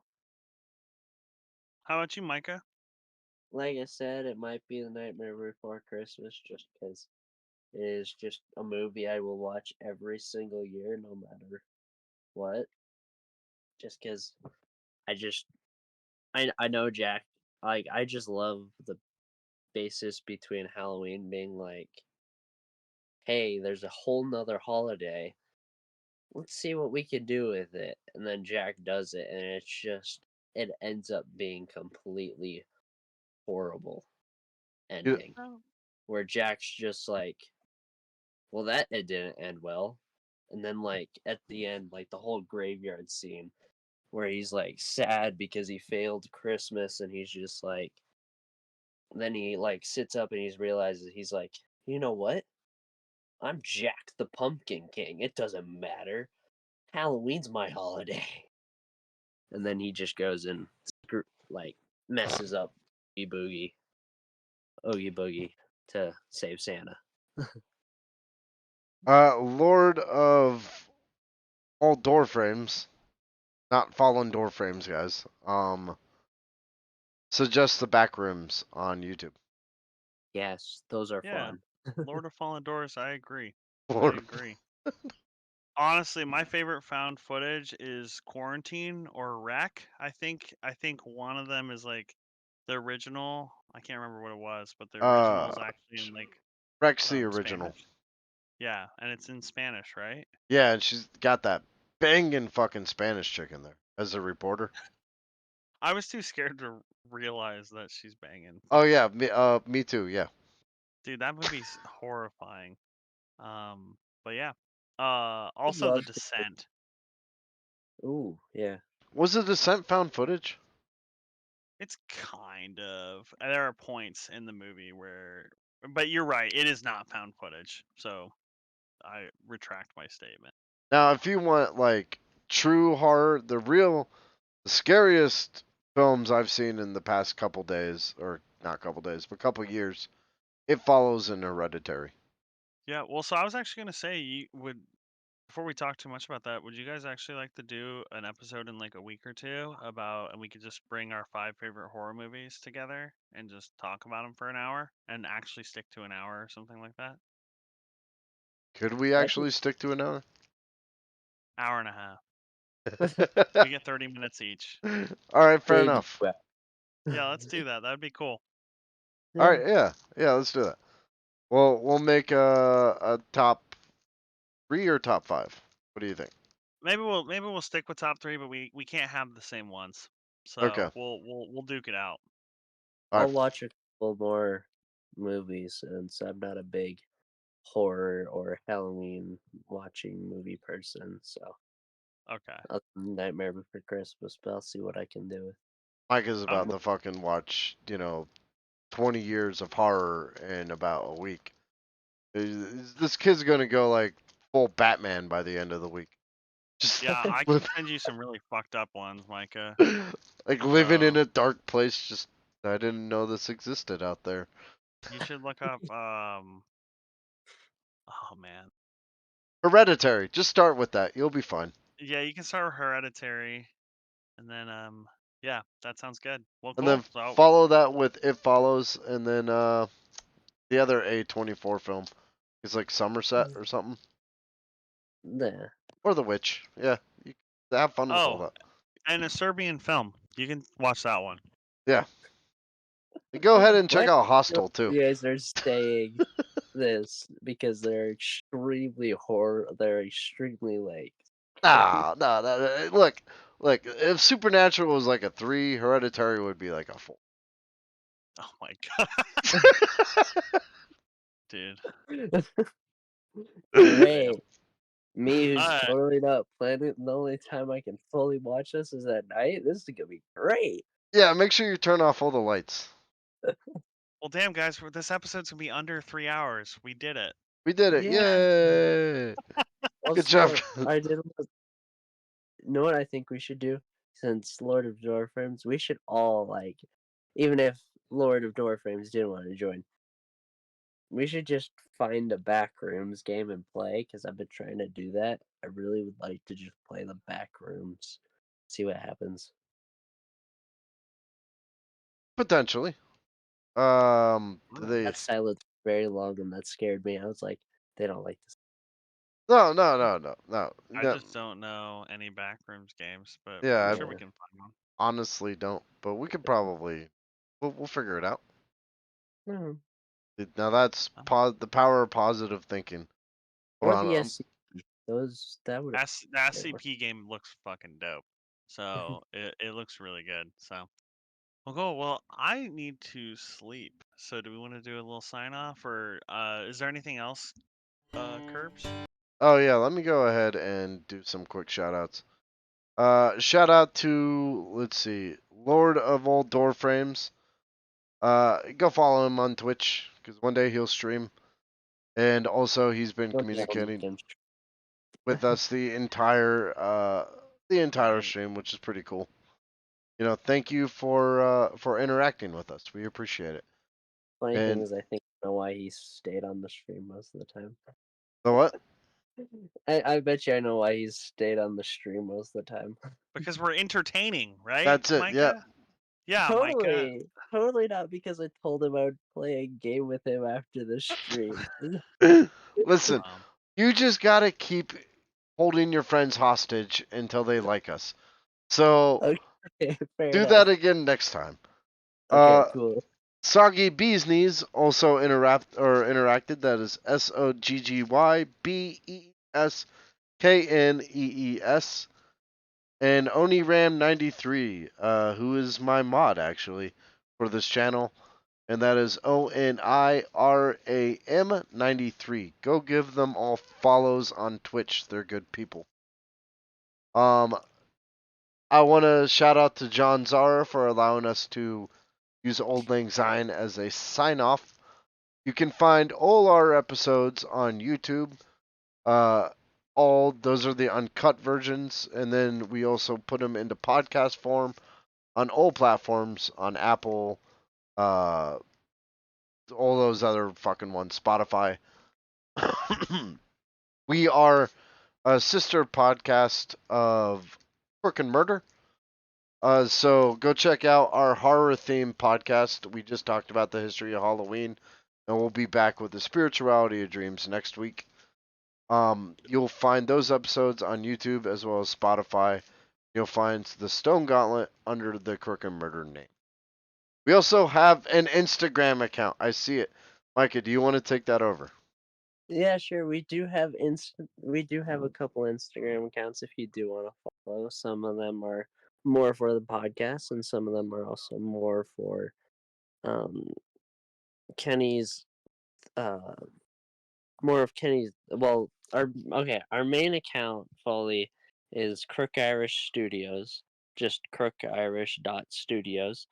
If you search that up, I bet you'll find it. We'll normally just post we'll mainly be posting when the streams will pop up and like updates on when the streams will be happening and all that. We're still working on it, of course, and I still got to get into that routine of doing that. And then we also got our official, what I thought would work before, well, what I made before I knew we had the Instagram account, when we did connect it, was the Crook and Murder Gauntlet, which is basically just the podcast. I'm gonna make it the podcast account, so it'll be mostly like update. Well, kind of same thing, updates and all that, but like a little bit of information and hints of what the next podcast might be. Micah will keep you updated on when our episodes are going to go live between Crook and Murder and the Stone Gauntlet. And then we'll just show up whenever the fuck we want, probably an hour late. Yep. So, So always be prepared. so make The sure next you hit that person- like and subscribe under Crook Irish Studios on YouTube, as well as follow on Twitch, so you'll know when we're going live. Indeed. Anything else? I think that should be it. For me, at Alright. least. Don't know about you guys, but I ain't got nothing. I do Cool. want to do a quick shout out to a certain lovable pair. Paddington is fucking amazing, and all of you should watch it. support this shout out. Yeah. Yep. Yep. My name is Kenny Crook Irish Kirby, and I will keep it weird out there, guys. Enjoy your Halloween. Yep, I'm Jordan Rabbl. Thanks for attending the Wheat Report. Peace out, guys. And I am Spider Dude or Micah or Cookies or Cookie Monster. Oreos, Cookie Monster, Wingnut. or whatever type of cookie there is. Oatmeal raisins. And Snickerdoodle. All later. Good night, guys. Have a webtastic night. Good night, y'all. Whew. We're still live, so just a heads up. Oh, I was about to say, did we really keep that under 3 hours? 3 hours and 2 minutes. Yeah. We gotta get that down. I was talking to Max yesterday, and he's like, "How much do you want me to knock off the Stone Gauntlet?" And I'm just like, 10 minutes, and I'm thinking to myself, I'm like, that's a fucking drop in the ocean. there's no way like you could really edit the Stone Gauntlet down to anything less than like 2.5 hours. You know? Yeah. I don't know. I mean, we could try being a little bit more scripted, but I think that takes away from being a podcast. I don't know. I think